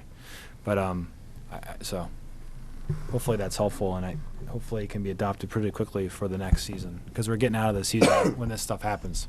Hopefully we won't have any more sewer freezes or water pipe freezes or anything like that. Is there any more discussion? Mr. Maleski? I just wanted to let you know, just to say a few things that you guys are. As far as like the 10-wheelers and stuff, they're not banging the door down to work overnight to haul snow. You kind of have to plead and beg them. A lot of these guys, these bigger companies, their people are laid off for the winter. It's the smaller guys that you get, and if they have an employee, they have to pay them overtime if they come into work. So it isn't real easy to get these guys, and there is a process, and I agree it should be formal, I guess, to clear the air. But there is a process. I can tell you this: there has been a process, and the town's been treated very fairly. And as far as the local businesses, they all have been asked. I'll publicly say, like Wayne Rosa, he does not want to be called in the middle of the night. He does not want to. He will help the town out, but it needs to be. He's not working weekends, nights, or he's just not doing it. Newmarket Sand and Gravel works for the state. They have a tough time. They're committed already for snow and things like that. But they have been asked in the past. We do sometimes get their screening plant from them, or Wayne's screening plant, but as far as equipment and things. And there's not a lot of local people. The other person in town's my father. I have a real tough time even considering him for something, just because of the fact that he's my Be father. careful, you're public here. Well, Your father. it's not. We have been in a pinch and had to use him for something, but we had to. We had no choice. And I'll just say that to be able to go bang on someone's door at 1 in the morning when they don't hear the phone ring, and not be charged extra for that, or, they do treat us very fairly, and I always try to deal with Charlie. I try not to deal with Jerry, just due to the fact that he's a town councilor, and we always use these guys way back, and when no one ever wants to do the job, they're willing to do the job. A lot of times we do ask all the local businesses. Sometimes Develco will help us out, but those are the only real big people we have in the community. I mean, there's a lot outside, but there is somewhat of a process, and it can become more formal, but they do treat the town very, very, very fairly. Is Charlie your business partner? Yes. Okay. Sorry. So, Councilor LaBranch, and then Administrator Dixon. Yeah, just for the record, a comment that you made, Madam Chair, as far as during the floods, looking to get this done as quickly as possible, and then Mr. Mulaski saying that he contacts everybody, but for example, Wayne Rosa doesn't want to come on at midnight, but yet you didn't contact Rosa Construction during the floods, correct? Nope. Okay. Nope. That's all. He doesn't want me to call him. At all? I don't think you did he just say that? Didn't he just say that? Yeah. Other than nighttime, he'd help out in any other time. But Well, he would help out if he was in town, if he was here and we were in a real pickle. Rick, we had a flood. He would. I'm sorry, But, Well, I guess if you have a conversation with Wayne. So I guess I just want to clarify. You're saying that what I said was that he was called in, that Jerry's called in an emergency. His excavating company is called an emergency, and you're saying that all companies aren't called every emergency because. No, you alluded to the flood getting cleaned up as quickly as possible. Right, and I think that was actually Councilor Hart. that Okay, I'm did. sorry. Okay. But But that's right. I agree that we wanted to get the flood cleaned up as Right, quickly but as we possible. did not But call- why didn't we call an additional excavator? Is In your town. question in town? Okay, and you're saying you chose not to because your experience in the past was that he didn't respond? You didn't want to. He doesn't. He's got enough to do. He's not interested. So during the May flooding, we didn't call every excavator that you knew of to try to come in and help because you thought we could do it with one company and our own That's correct. Okay. Did you have a follow-up? No, I'm all set, Okay. thank you. Administrator Dixon. Yeah, I'd just like to highlight that, I think it was good that MRI apparently had touched on this topic, so their discussion was quite thorough. And they indicated that such purchases have conformed to our charter, and there's been full disclosure, and I think that's true. So I don't know who exactly provided that information, but I think that's true. The other thing is, recently, again, I had a discussion with Paul Sanderson, who is the attorney, one of the staff attorneys at the NHMA, and it's not like Jerry Hamill's company has a contract, let's say, for all of the work in town, or to use the example that the attorney used, to service all the software or all the computers in our community. He's called in on an emergency services. And as George has indicated to me, he says, the other morning, he says, we had a break. Well, I guess they've had two recently, right? One morning, a building was being flooded. The water main broke. I think they were there within 15, 20 minutes. You don't get that response very often. And if you wait while people's properties are flooding, you could, lose a lot of time and a lot of damage to property. And then George said the other day, a sewer main, was it, break? Another water break. And within a half hour it was there.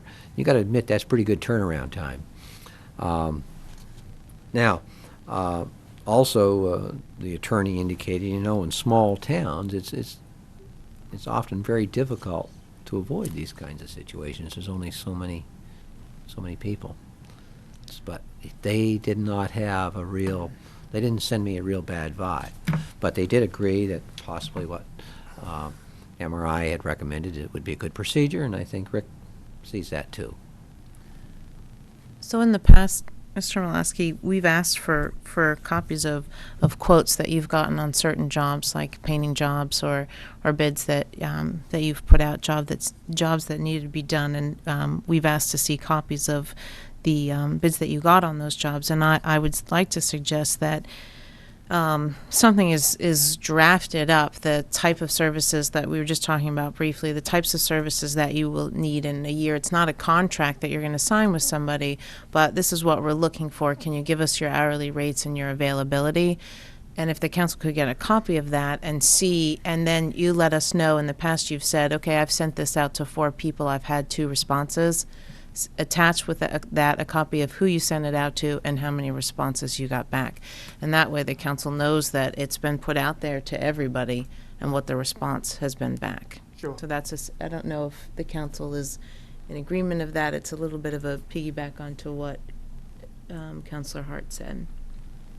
Yeah, that's a great idea. Yeah. Actually, I was going to... Councilor Hart and then Councilor Glennon. Well,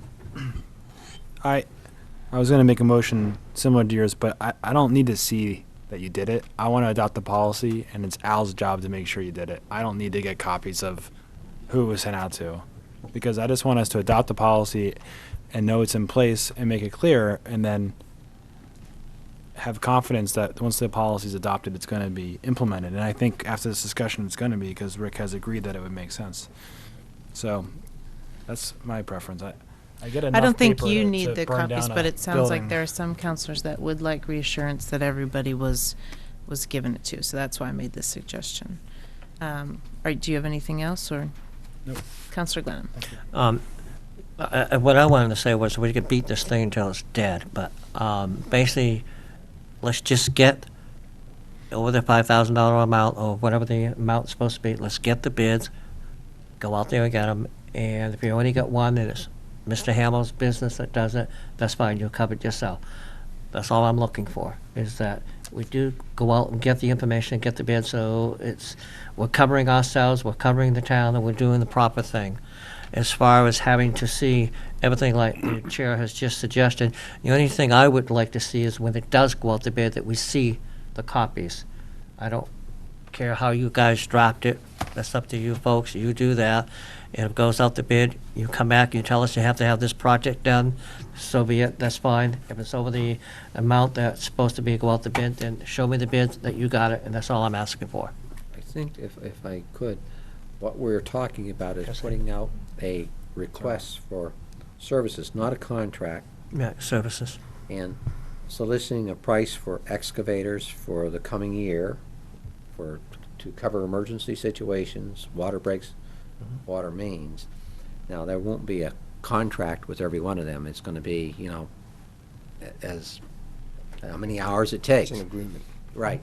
And then also on the snow haulers, we'll get quotes from them on their availability and everything on an on-call basis.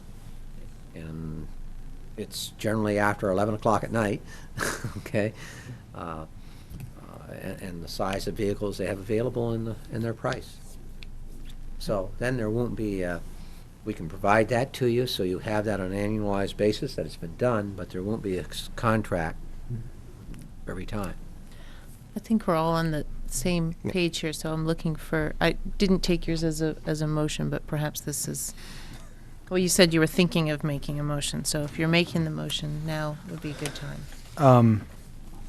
Well, I wanted to point out one thing. Of that list, there's only 2 payments over $5,000. So technically, every other thing that was done, all the other invoices were appropriate within the system we have because they don't have to go out to bid. So the May flooding, maybe it should have, although I'm not sure how someone could have bid, how much it would have cost. Yeah. Probably would have been, we expect it to be this much, and here's the cost. If we took the time to go out and bid in May, we'd probably We'd still still be be working. doing it, yeah. So I'll make a motion. People. I'll make a motion to request to direct the town administrator to prepare a policy on emergency services for public works, a process for soliciting proposals and companies.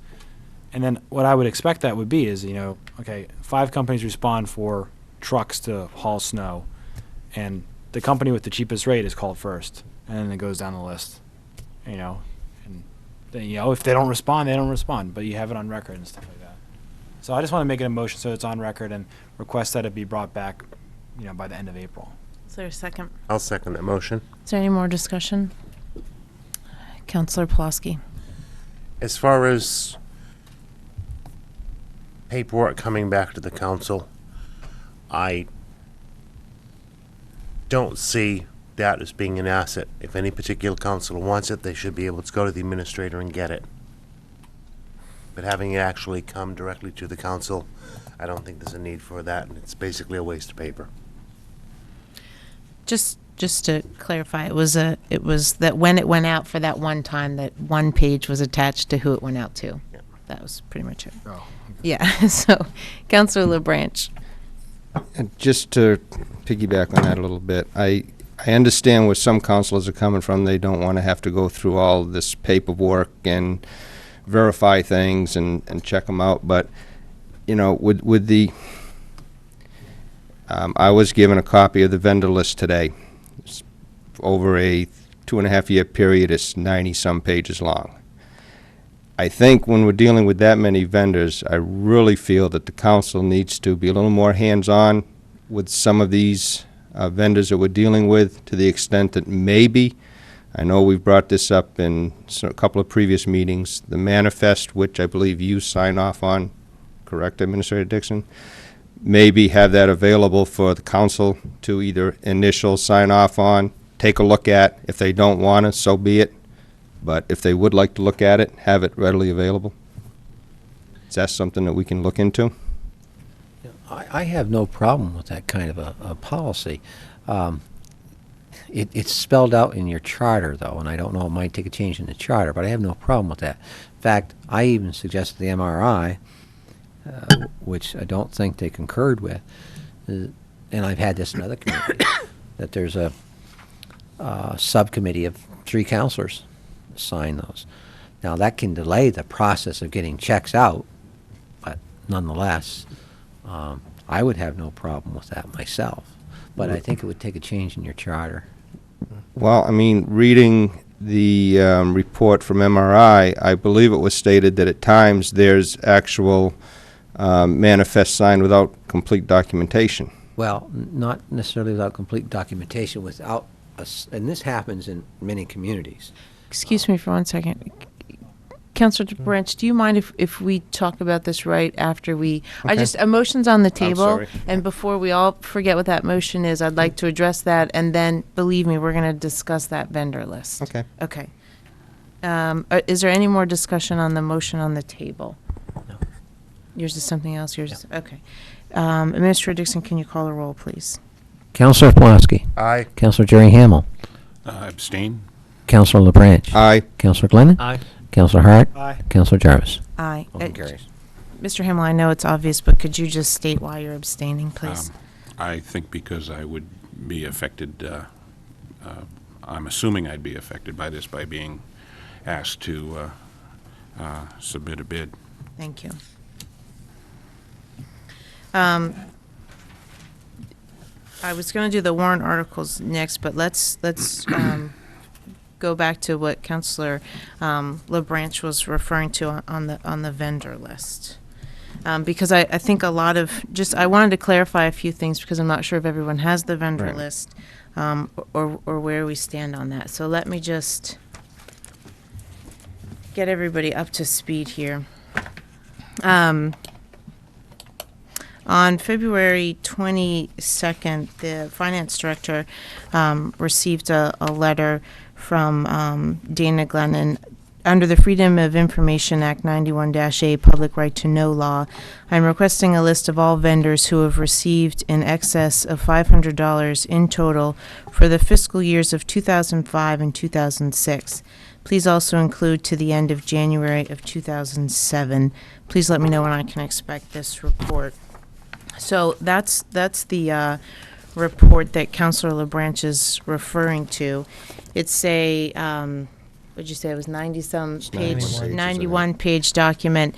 It's a vendor summary history report, which councilors don't have a copy of it because it was a request made by Dana Glennon as a resident, not as a councilor. So it's not something we've discussed on the council. This is something he's decided to do on his own. So if councilors would like a copy of it, apparently it's been distributed to several people, and there was a newspaper article actually in today's Foster, so it's generating a lot of questions.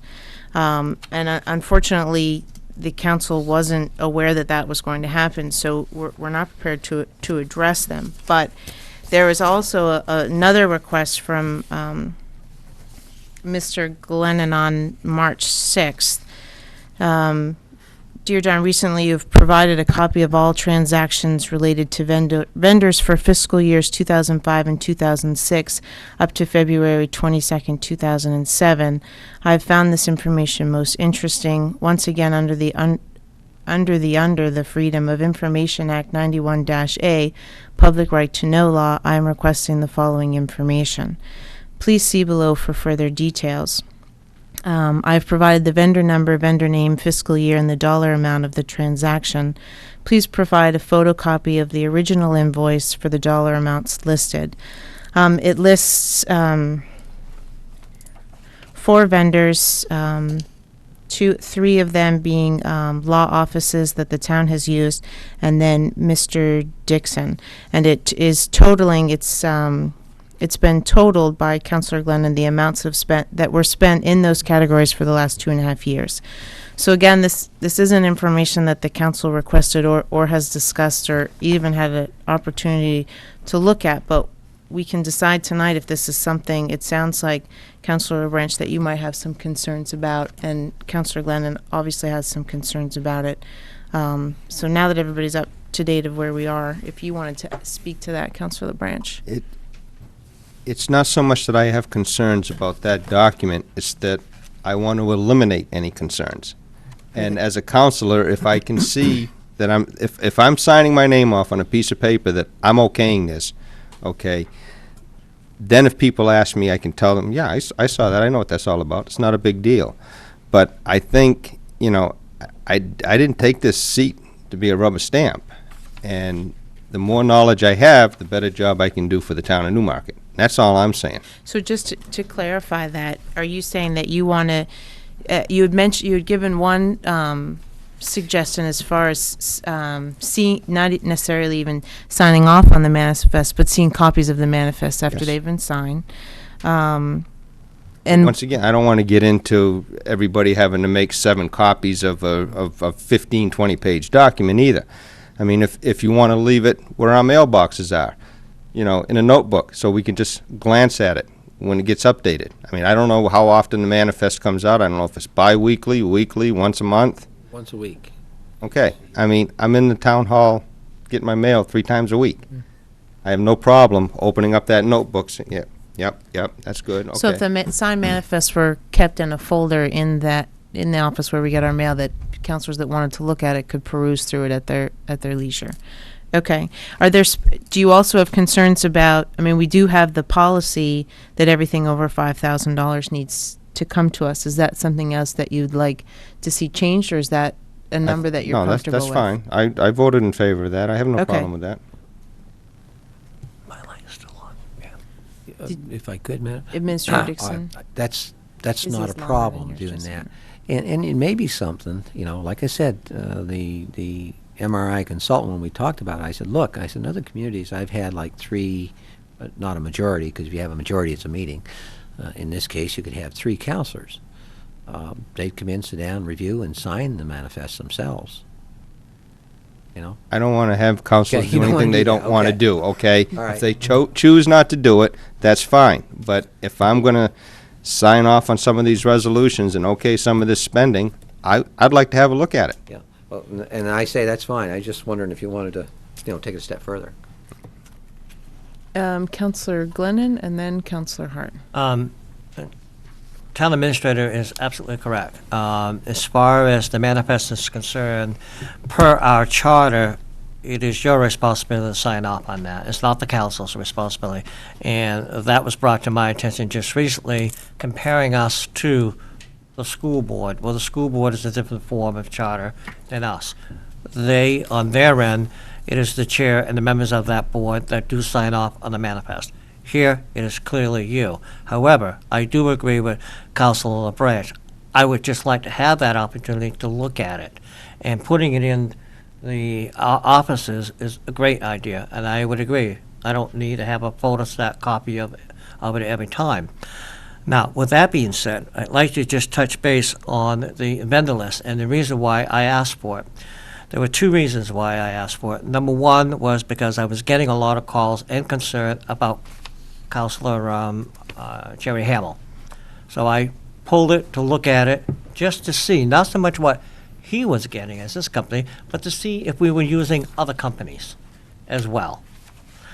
The other part of that, when I asked for this vendor list, was to see if there was a pattern. Because some of you councilors know that during the budget process, I sat up one night until about midnight, and I took the proposed budget that the voters will be voting on, and took one line item across the board on every single department. And what I was looking at was the office supply.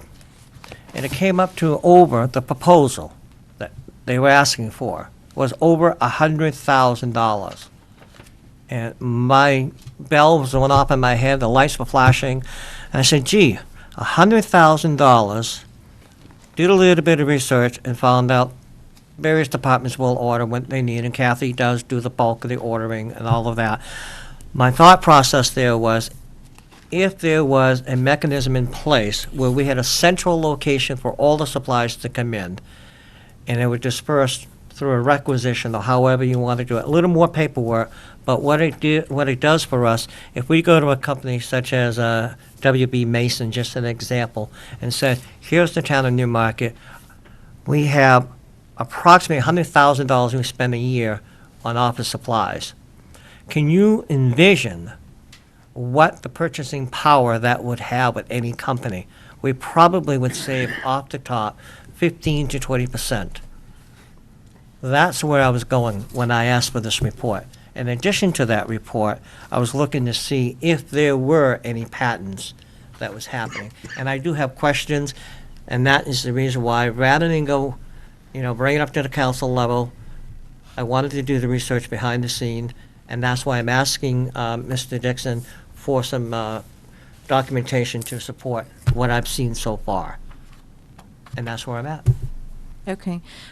Just on that paper comment, I think you brought that up before, and I believe that when I had asked Kathy Castle about that that's what we do, actually.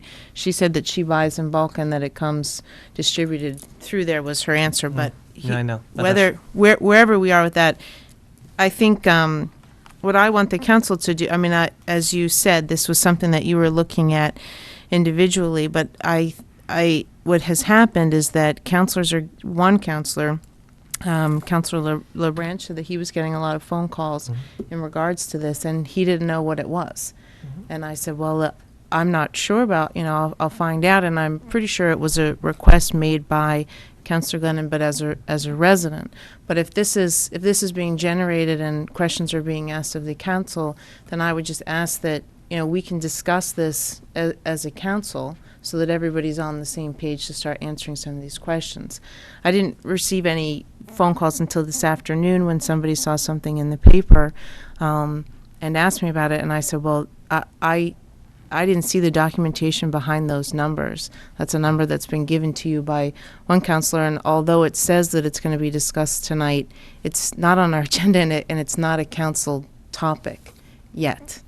Like it wasn't on our agenda to be discussed tonight, and I don't know if Councillor Pulaski had heard anything about this or Councillor Hamill.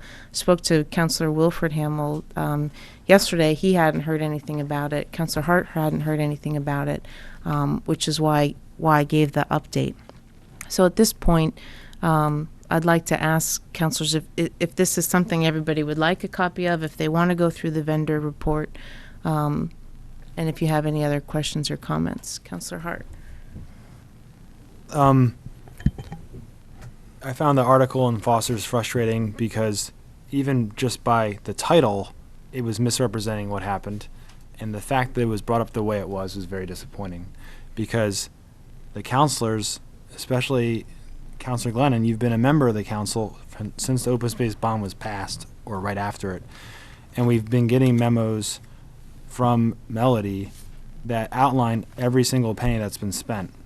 And a simple phone call to Al would have explained why $1 million went to our attorney's office. It's the simple fact that at real estate transactions, the attorney holds the money and then disperses it out to the parties once the legal documents are recorded at the Registry of Deeds. And so the article itself, just by the fact the question was brought up, raises suspicion that's actually not there, if someone took the time to make a phone call to get the answer. And I know that you probably have reasons why you wanted to make it a formal request, but these questions, I mean, that particular question was very simple, and a phone call to a member of the Open Space Commission or to me or to the administrator would have gotten it resolved. As you will recall, anytime someone does a right-to-know request, and I don't have a problem with it, the papers love that. David Scott in Dover has been doing it, and it really slows down government and creates a lot of questions when really there isn't a problem. So I don't want to see the vendor list unless there's specific issues that we have a problem with, but I haven't heard any, because the ones that have been brought up are not problems. They're really what's happened, and it's fair and it's appropriate. I can't imagine really that the vendor list was being requested to determine that we could save some money on office supplies that are bought in small increments over the course of the year. There's a lot easier way to do that, and that's to bring up the process of bidding on items that are commonly used between departments. It doesn't require getting a 91-page document to determine that. So I'm just frustrated that it was approached the way it was, that it was then brought out, given to the public, dispersed to the public by people, and then the council gets pressure on it without really knowing what's going on or why. And it's a member of the council that started it. It's very frustrating that that's the way it came about. And we have an opportunity and we can discuss problems, and we do discuss the concerns that come up. But this approach to them being brought up it undermines the council as a body. So I just needed to express that. Councillor Glennon and then Councillor Pulaski. Well, I'm not going to accept your argument on that, Mr.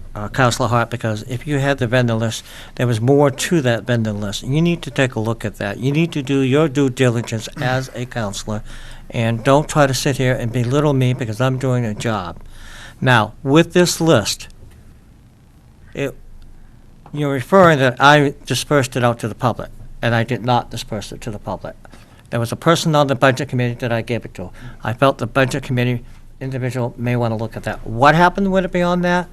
Not my control. It is a public document, so anybody can have it. Didn't say that. Well, you're referring to that. And as far as what's in the paper, I wanted to make it very clear to the people who did call me, let's not assume that there's something wrong. And I believe that if Foster's is here today, I was asked, do you anticipate that there's something illegal going on? And I said, absolutely not. I'm not even going to go there. I got it because I wanted to review certain information, and I have a right to do that. So please, don't sit there and get on your high horse and belittle me. Counselor Pulaski? If we are a council, we are a body of one. We should be working together. If any councilor has a question on a vendor list, they should share that with all of the other councilors and say, I think we might want to take a look at the vendor list, and this is why I feel that way. We should be working as a team. We should not be working and going after issues as individuals. Which are we hunting? Thank you. I see that your light is on, Counselor Hart, and I just want to make a few statements. Is that I did have a long meeting with Counselor Glennon, and did ask him that if there were things that he wanted to bring up on the council level, that he afford us the opportunity to discuss them as a council, and that if he wanted, there was some questioning times when Counselor Glennon, it was perceived that he was directing town employees, asking for information as a town councilor. So Counselor Glennon and myself had several conversations regarding that over the past few months, and I informed Counselor Glennon that he had two options: that if he wanted to pursue information as a councilor, but that if he wanted to pursue something as a councilor, it needed to come to the council. We needed to discuss it and make a formal request as a council to the administrator to find that information for us. Unless, of course, it was on a topic that we were already discussing on the agenda. If we have a topic on the agenda that we're discussing, councilors should feel free to go and find supporting documentation on those. But if there's a topic that one councilor has an interest on, and they start asking or directing town employees to get information on that, then it sends the town employees in all different directions when the council hasn't made a vote as a council to look into that topic. So I had explained that very clearly to Councilor Glennon on several occasions. And he was actually told by the finance director that if he wanted to know this information, that he needed to go under the Right to Know Act, which is why he went under that. Would I've wished that Councilor Glennon would have come to me and said, this is something I'm interested in, can we put it on an agenda?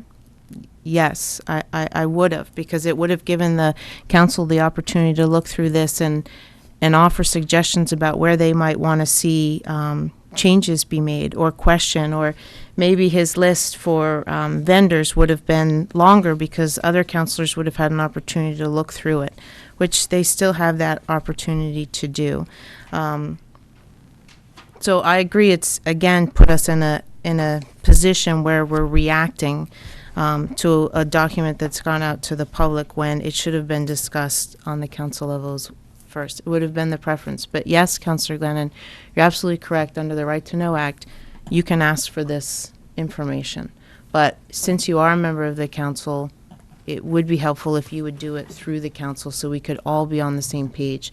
Just as you state several times that you don't like getting information at the last minute, Madam Chair, you brought Lots this of up people tonight, don't not have me. this. I Well, had no brought- intentions of it's- bringing this up it's until in- I had done my homework. It's in the paper, and you're quoted in the paper And I'm a private citizen. as saying That's how I Glennon said did he this. expected the expenditures would be discussed at tonight's town council meeting. Councillor Hart. I wasn't aiming to belittle you, Councilor Glennon, and I apologize if you felt that way. I was expressing, which the chairman just did a lot better than I did, my concern about the approach. I really hope that moving forward, a team approach to these questions can be brought up. You just told me during your comments that I need to take a look at the vendor list. Well, I don't have it because the council didn't request it. If you have specific concerns about it, bring them up, because will. I don't want to be surprised later by reading about it in the paper or somebody calling me and asking me questions about it. The council didn't request a document. I didn't get a copy of the page, 91 pages. Frankly, I'm not sure how much information I can get out of a vendor list that tells me the total amount of money somebody got in a 2.5-year period. That doesn't help me that much because it's a 2.5-year period. But if there's red flags coming up for you or other people, bring them up, preferably in advance, in a memo to the council saying, I think we need to look at these things. I'm fine with that.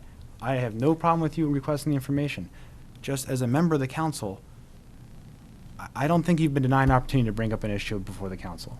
And if I you never have- said I was, no. So I'm saying, the door hasn't been closed, so it's open, bring it up, and we can bring it, and we can discuss it. This whole thing with Jerry's company and the policy, we resolved it in a half-an-hour discussion. We're gonna make sure that we do it more appropriately. That's what we wanna do. It's the approach to it that's disturbing. Not the request for the information, not wanting to know more, it's the approach. And just to say one more time about the process is, Councillor Glenn, you and I had a discussion about, you were concerned that you knew that I had gotten one request, one concerned person had called me about Jerry Hamill's possible conflict of interest. And you had said to me that you were concerned that I hadn't done anything about it. And what I said to you was, actually, I have done something about it. I've asked Al to provide documentation for it so we can put it on the workshop and discuss it as a council. And I know that you and I, like I said, you and I have spent a lot of time together talking about some of these processes and procedures and how to go through with them so they're respectful of the rest of the council. And that's the way that we need to do it. And like Brian just said, we were able to have that discussion as a council. Everyone had the same information in front of them, and we resolved it. And it didn't take calling the paper and including all of this public input that then causes us to be reactionary. I'd rather be proactive. Let's get this stuff done. Because we do address concerns. I got one phone call, concern about Jerry Hamill. But we put it on the agenda and we discussed it and we had the backup information for it. Councillor Glennon. You just alluded that calling the papers. I did not call the papers. Let's get that clear. Somebody did. Well, it was not me. I didn't say it was you, but I said it wouldn't go to calling the paper.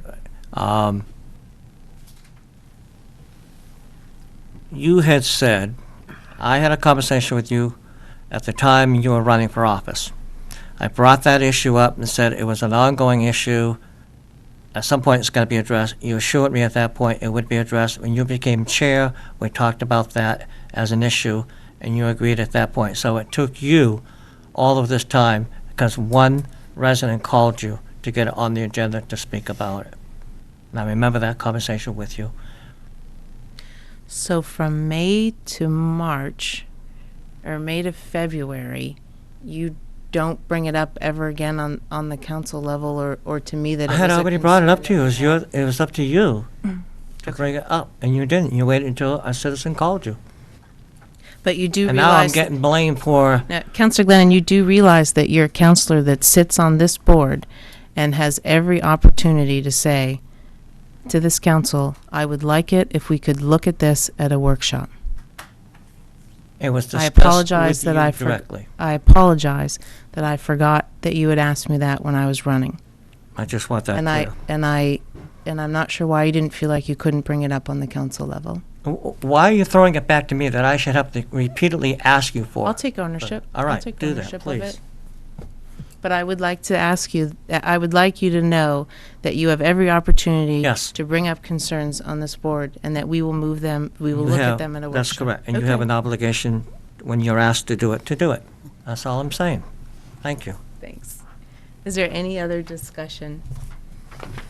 So I'd like to know, I'd like to figure out where we want to go from here. Can And- I make a comment on that? Sure, Counselor. I don't Gunn. want to do anything on this. The only reason why I have it is because I want to look through it. If I see something, I will have a conversation with you, and then we can bring it up at the council level. I don't think it's something we have to go into detail.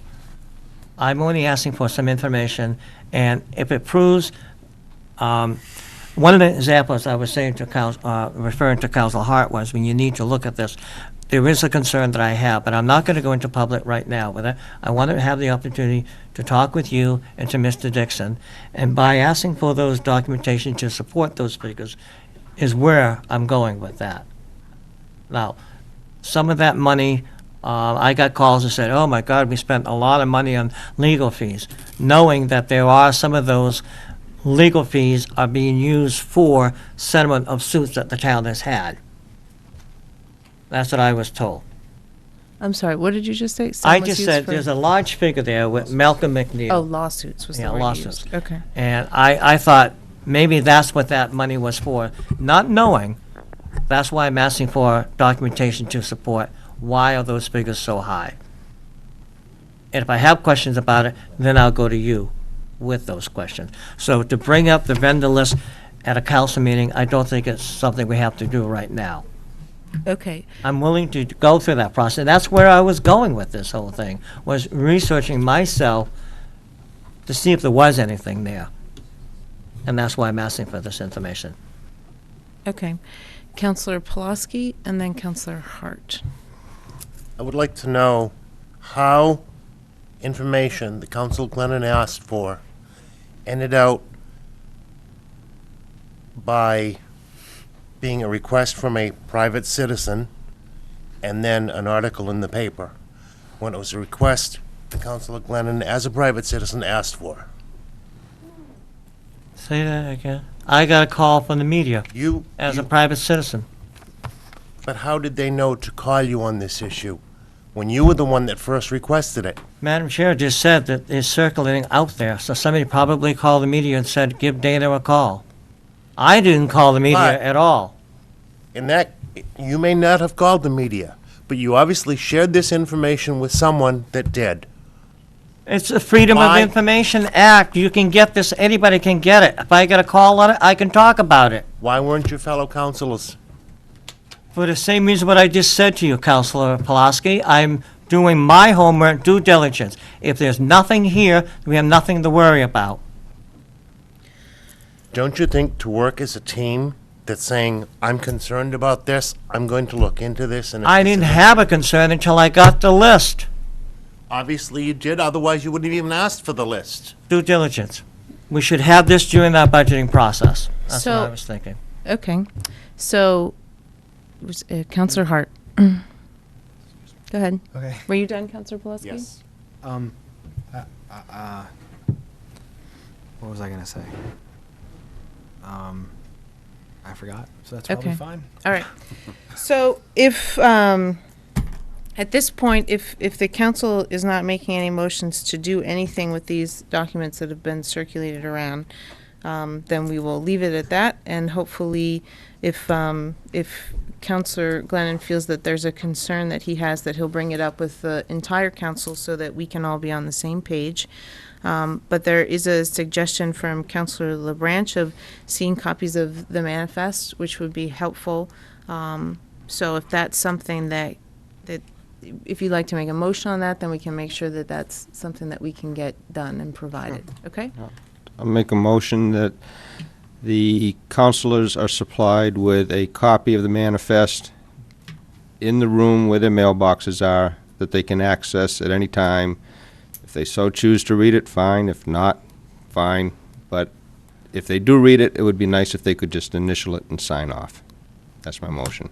Oh, that they've read it? That they've looked at it? That they've looked at it, yeah. Okay. Makes Is there a sense. second? I'll second that. Okay. Is there any more discussion? Counselor Hart? I just want to, I understand, I think the sentiment of that. I just really need to state that our responsibility is not to be a board of selectmen to sign all the checks.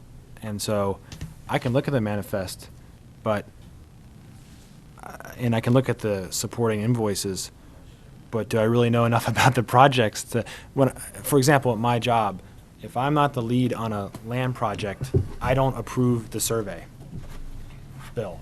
I have the staff person approve the survey bill.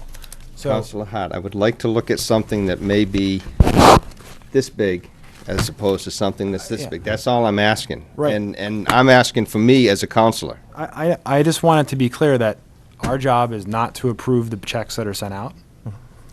And implying that by initialing it, we are doing that, I have a concern Okay. about, that's all. I'll make an amendment that we are not required to do anything with it. I think it's a good idea to make it available. I want you, think that's you know- fine. I just really want to make it clear that, For my peace of mind, it'll be there and I can fine. see it. That's fine. That's all. Right, so that when you get a report like this, you can say, okay, well, I remember seeing this and that. And again, That's it will fine. be for everything under $5,000 because you would have already approved everything over 5,000. So I think just, That's if fine. your motion is, if you're taking this as a friendly Yes. amendment and making your motion as just a copy of all manifests will be in a binder available to counselors to look at their convenience. Yes. You know, Okay, is yeah, there a Thank second? you, Mike. Is there a second to that motion? I think I second that. didn't I? Okay, I'm Yeah. just making Yeah. sure Oh, with yeah, the yeah, friendly yeah, okay. amendment, we're all on Yeah. the same page. All right, discussion, Counselor Pulaski, and then Counselor Glennon, and then Administrator Dixon.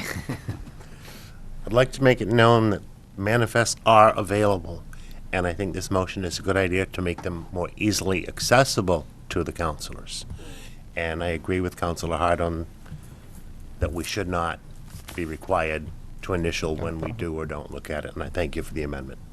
Thank you. I was thinking, I guess I agree now that we don't have to reinitial it, but I was thinking probably what Councilor Branch, and I could be wrong here, the reason for initialing it was to let the town administrator know that somebody is looking at it, and so he's not just wasting his time, so he has an idea that councilors are taking a look at it. Certainly is not indicating, and I don't think you implied that it was to approve the checks being issued or anything, no. That's how I took it, was we just put an initial showing that, yeah, we looked at it, so you know there is somebody looking at it, and you're not just wasting your time. Administrator Dixon? And I'm certainly not offended by that. And to just reinforce that, that's why I suggested, like when I sit down with MRI, we talked about that. I said, well, in other communities, I've had 2 or 3, not a majority. If it was a 5-member board, it was 2 counselors come in and sit down and initial. And I think that's a good procedure. Well, they didn't think that was good because of the charter language and all that.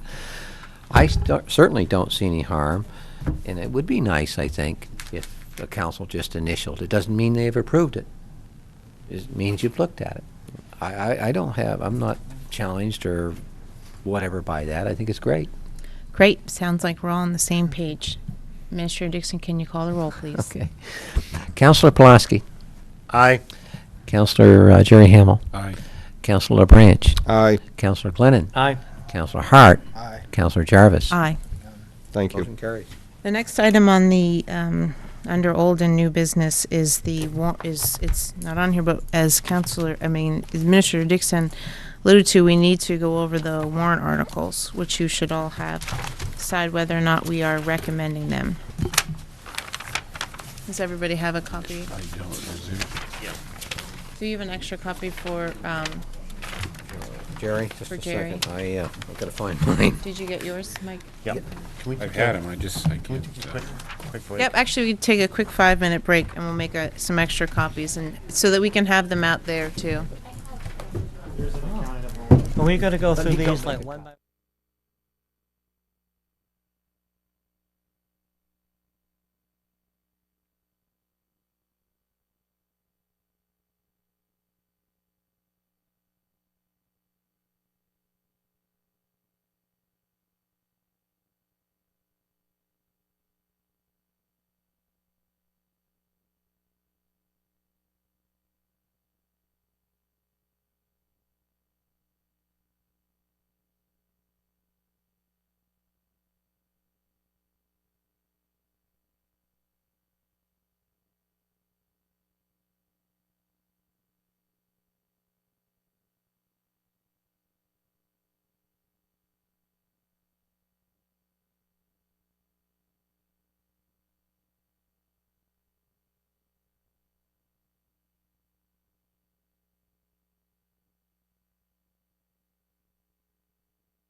copy in your packet from a copy of all of the minutes from the Fire Department Study Committee.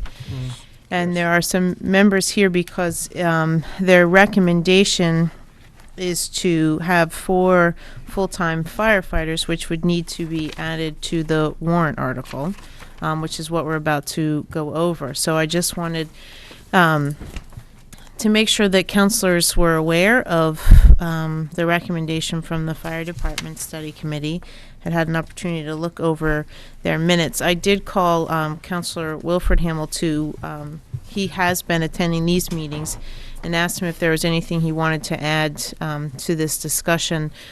He just felt that he wished he had more time on the committee, because he felt that that there were other options to discuss, and that the committee didn't really have an opportunity to do that.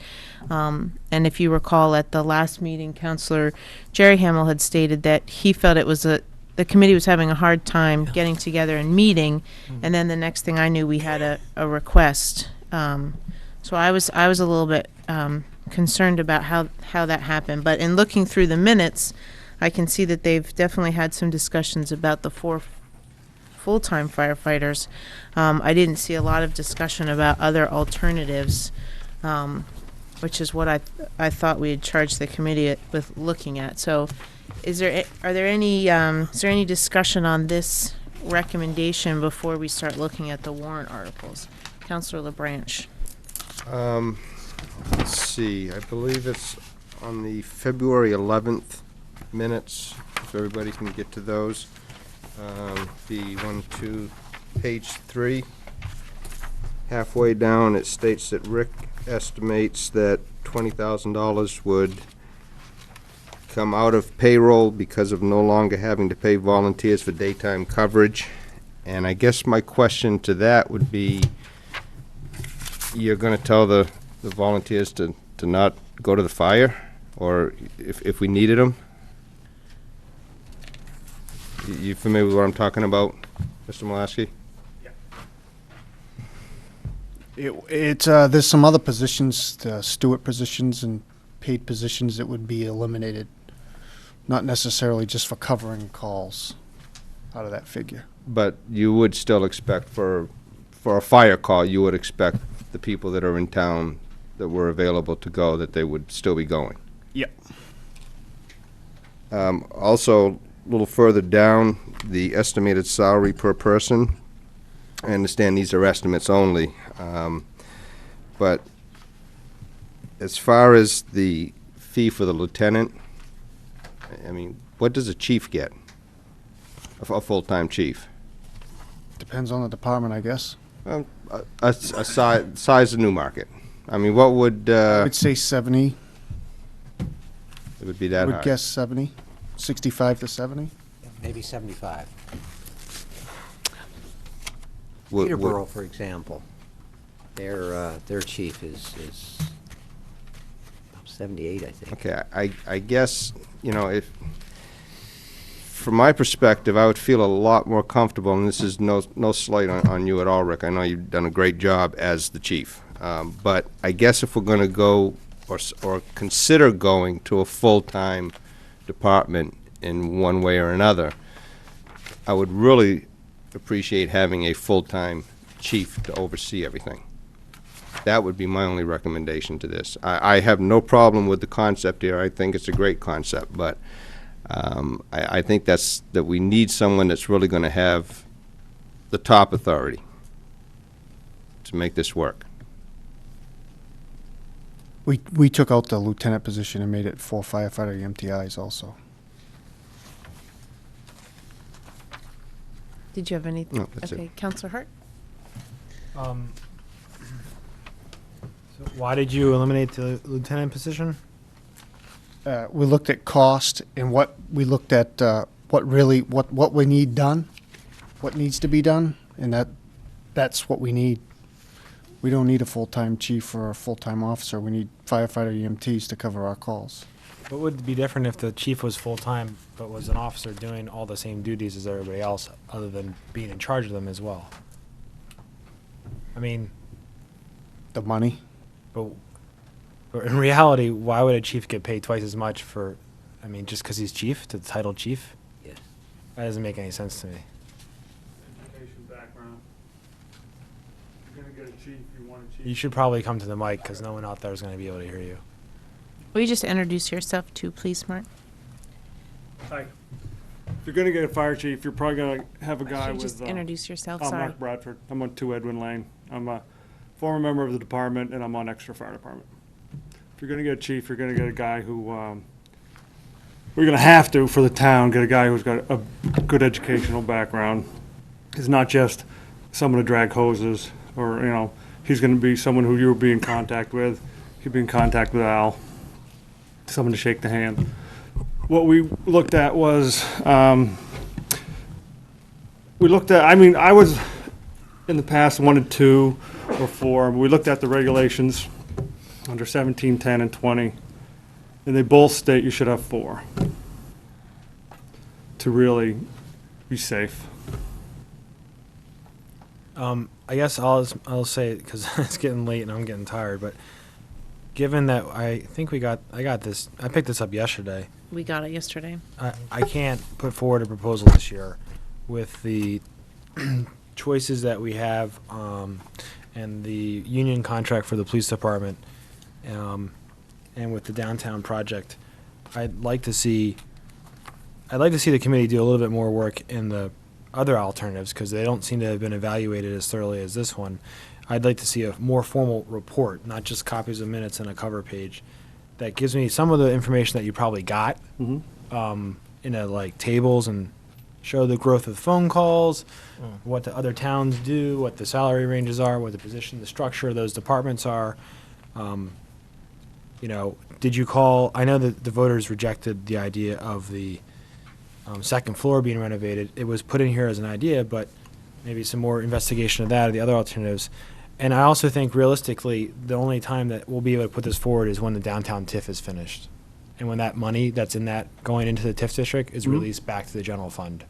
Because that's a couple $100,000 a Well, year. we were, the other night, we were not arguing, we were discussing, well, if we want to do something, we got to give it to the committee, Yeah. the council now, because And I totally we're only understand given the 90 committee's- days, and then a year from now, it wouldn't be discussed. And the committee is, your responsibility is to say, here's what the best thing is for firefighting Right. safety. And then we have to balance that with the economic reality of the town right now. So, understanding that you wanted to get it to us soon, I can see why it's just a Well, short, it short said report it with in minutes. in what we were mailed. Yeah. You had to have, you had this many days from when the resolution was passed, and we were trying to meet it and meet the warrant article deadline at the same time, and we're kind of in a pinch. So, I guess, I just wanted you to understand, it's not that I'm opposed to it, I don't think we can afford to do it right now. And in the past, I've supported going from 2 as a start. So, I would think that this next year, the year after that, hopefully when the downtown TIF starts putting money back into the different aspects of the county, local, state, and school, and then if the Black Bear TIF gets dissolved, we'll have, how much, 70,000? 56, well, they get split, 60. yeah. 60. But we only get 30% of that, because 60% goes to the schools. We mean the town budget, so it's all the same tax rate. What 30% goes? The town's taxes is about 26 or 7% of the. Oh, I see what you're saying. overall Okay, I gotcha. Okay. Are you, And I don't want to dismiss this so quickly Right. altogether. I just don't want to discuss it at length tonight because I don't think we can put it on the warrant, and I don't think I haven't had time to read it all and come up with all the questions I want to ask. and that's why we're talking, I mean, that's why it's on the table right now, because if a counselor wants to make a motion to put this on the warrant, now is the time to do that. I would agree with Counselor Hart that, like I stated before, this came really quick, and I realized that we had put a deadline on it because we needed to know Right. before the warrant article what we could propose. But seeing that it's the same thing that we were trying to get alternatives for, it's hard for us to jump right back into this without having the alternatives being researched in front of us. So my suggestion would be that there's not a timeline on this. You basically committee have and 2 that- alternatives. You can start with 2, or you can have 4. There's, as far as the college live-in program, I did call up to Scarborough, Maine, and that deputy chief I spoke to told me it's not going to happen, not for full-time day coverage. Right. Now, we disagreed on that, and he knows that. And there is a discussion about 2, 4, or, the other thing that I think back on is that just recently, Fire Chief Mulaski said that we're doing a pretty good job of covering our calls right now. Right. But what we did bring up. I realize that that's something that could change, but again, so if see that there are some lights on, but this is really a time if someone has a motion to put this on the warrant article, or it is something that we're gonna have to revisit. Councillor Pulaski and then Councillor LaBranche. I have only read this briefly. Mm-hmm. One of my first thoughts, especially with the cover letter here, was the possibility of 3 people, the middle person being an overlapping shift. So the first person starts, Right. Well, okay, Time-wise down the road. realistically, you have 3 guys down at the station, they're all sitting there having lunch at 12 o'clock, because then they'd all be there, Right. okay? Now you have an ambulance call and 2 roll out the door. What's the third guy gonna do if there's another call? And there's no one around during the day? That's the way we looked at it. okay. That is my question, thank Yeah. you. I'd like to try to make a motion here. Okay. I would like to make a motion that we give this committee an extension on the deadline. As far as I'm concerned, we can keep it open-ended, or maybe a 6-month, so that they can go, come back with the information that Councilor Hart had requested, some actual times, calls, things of that nature, and present it to the council at that time, and then hopefully this time next year we're able to do something about it. Is there a second? I'll second that motion. Is there discussion? Seeing none, Administrator Dixon, did you have something? No. Administrator Dixon, can you call the roll, please? Councillor Pulaski, Aye. Councillor Jerry Hamel, Aye. Councillor LaBranche, Aye. Councillor Glennon, Aye. Councillor Hart, Aye. Councillor Jarvis. Aye. Motion carries. And I'll try to get my specific questions emailed. And I want the committee to know that we appreciate the work Yes. that's been done, and we just want to Absolutely. continue it, just keep it going. Okay. So hopefully no one loses the faith here. So in going over the warrant articles, we can go over them each individually if councilors feel that there are some, maybe what we can do is open it up for a little bit of discussion. If there are any articles that you see here that you would not want to recommend that we discuss those.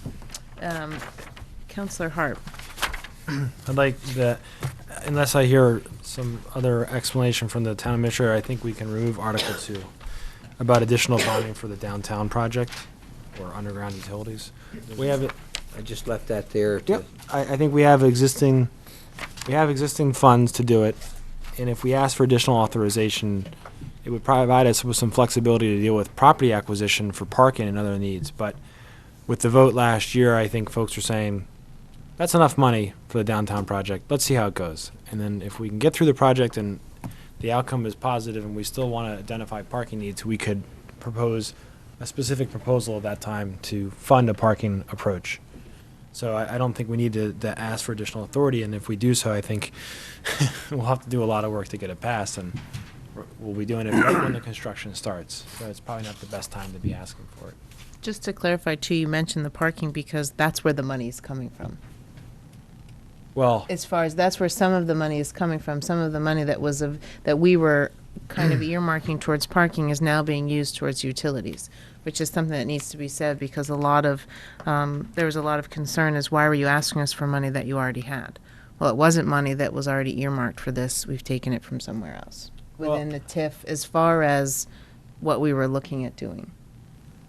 I'd hesitate to frame it the way you did. I'd say we had authority for the downtown project, which included parking, infrastructure improvements, blah, blah, blah, property acquisition.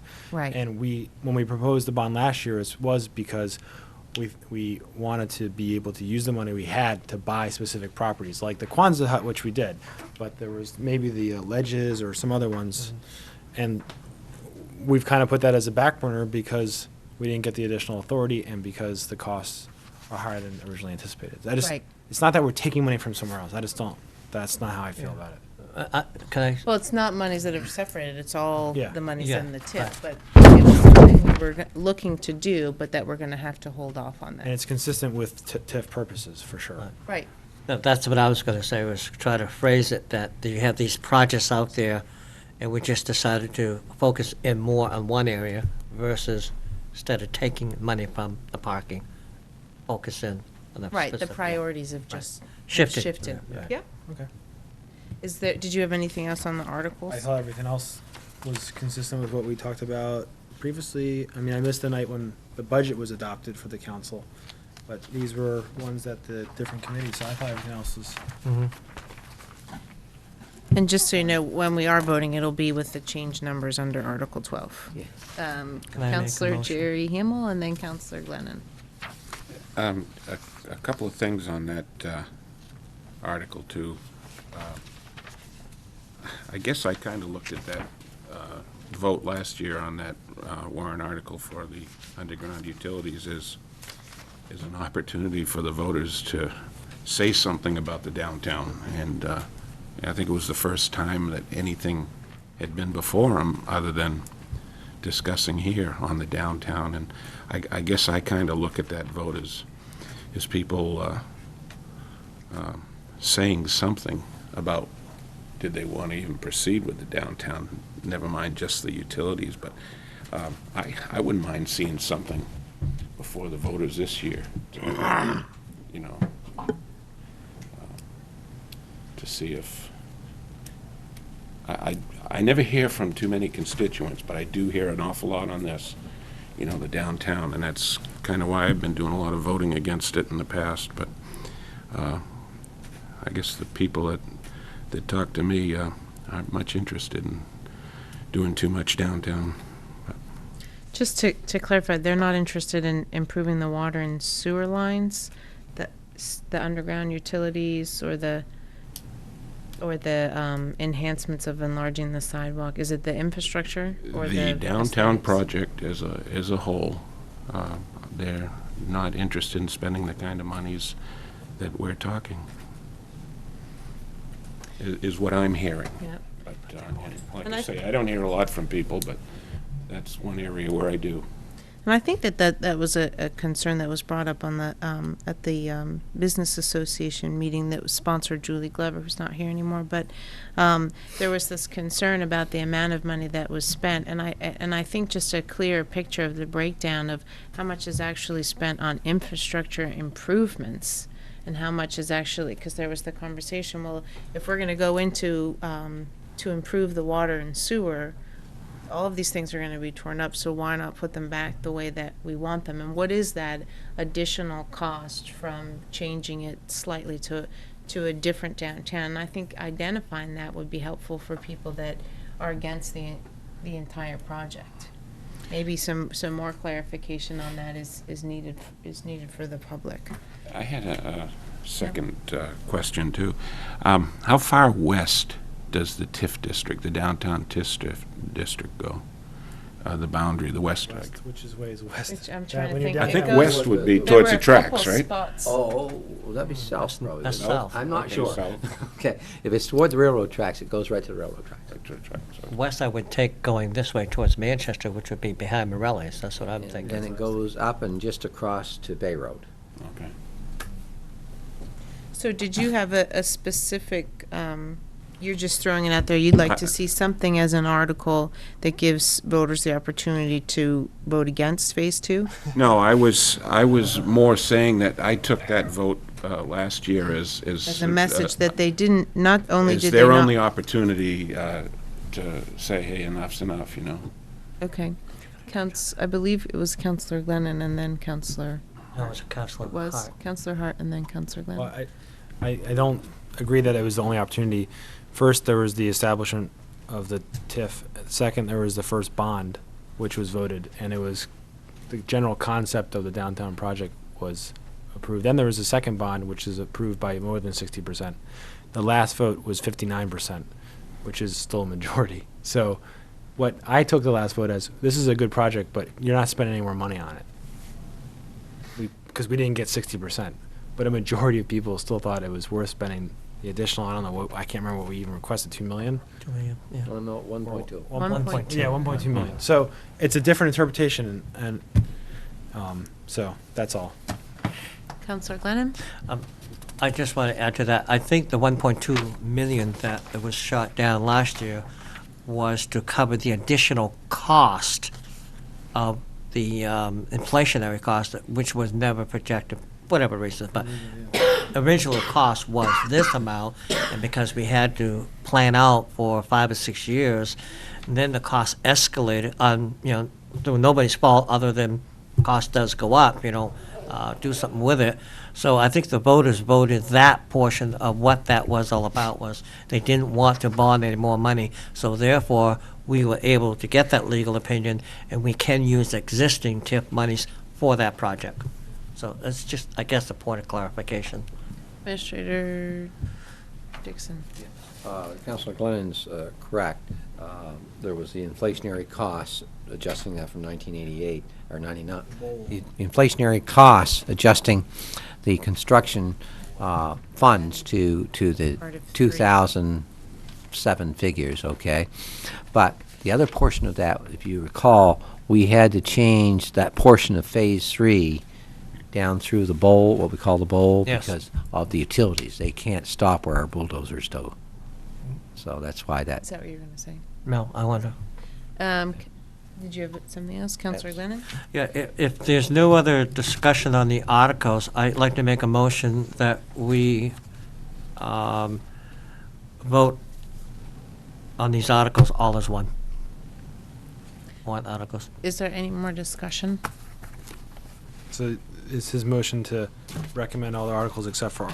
Yes, Article I'm sorry, 4? except for Article 2, remove that one, and just vote on the rest of them, Okay. unless councils have questions on it. There are no other lights lit, so, well, there is now. Counselor Sorry. LaBranch? Just a question on the Article 7. I thought we already had that fund set up. it is set up. This is not setting up the fund. This is adding more Adding. money to it. Okay, and if we didn't add any money to it, what would that? We'd still have 50,000 in the account. This was a recommendation from it was in the CIP. So it was recommended by the CIP committee to add this to the CIP. But as a warrant article. Which comes up But every to year. put it as a warrant article. Okay, I can understand the concept now. No, okay, thank you. Okay. It didn't come up last year, right? No, I don't think we had an article last year, did we? No. No, it wasn't on there. We didn't fund last year Didn't either, did fund we? it last year. Funded last year either, no. Yeah, zero. Right. Because we were putting forward the firefighters, Yeah. the second floor. Do you want to get out here and second my motion, or? Oh, second. Seeing no more discussion, Administrator Dixon, can you call the roll, please, for recommending Articles 1 through 12? Counselor Pulaski? Can I get clarification on that before I vote? Sure. Is that Articles 1 through 12, removing number 2? That's That's why I said 1 through 12, because there are Okay. 13. And renumber, okay. Okay. Are these numbers Actually, correct? there's 14.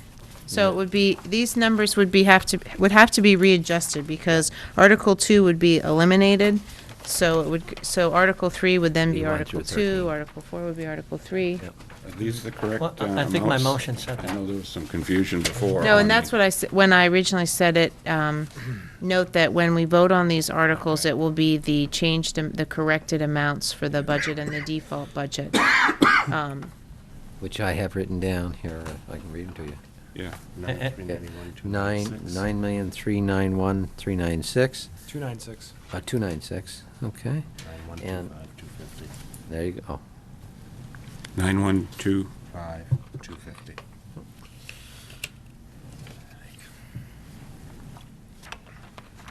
So the motion is to recommend the 13 articles. Okay, Thank you. because it has elimination of Article 2. Aye. Administrator Dixon, can you call the roll, please? Counselor Pulaski. Aye. Counselor Jerry Hamel. aye. Counselor LaBranche. Aye. Counselor Glenn. Aye. Counselor Hart. Aye. Counselor Jarvis. Aye. Motion carried. Nope. And I would just like to say that I am appointing Mike LeBranch as the new town council rep to the Advisory Heritage Commission. And I'd be looking for a motion, if, actually, is there anyone else that has any old or new business or correspondence? And if not, then I'd be looking for a motion to go into non-public so we can approve the February point of- 7th non-public meeting. Point of clarification, if I could. Yep. You're appointing Mr. LeBranch to the Heritage Advisory Board. It's not a commission yet. Did I say commission instead of Yeah. committee? Sorry. Yeah. Okay. Motion to enter into non-public, I'll s- RSA 91A, I'll s- 3, Yeah. 2, to approve the non-public minutes from February 7th, 2007. I'll second it. Seeing no discussion, Administrator Dixon, can you call the roll, please? Counselor Pulaski? Aye. Counselor Jerry Hamel? Aye. Counselor LeBranch? Aye. Counselor Aye. Glennon? Counselor Hart? Counselor Hart? Aye. Counselor Jarvis? Aye. Motion carries.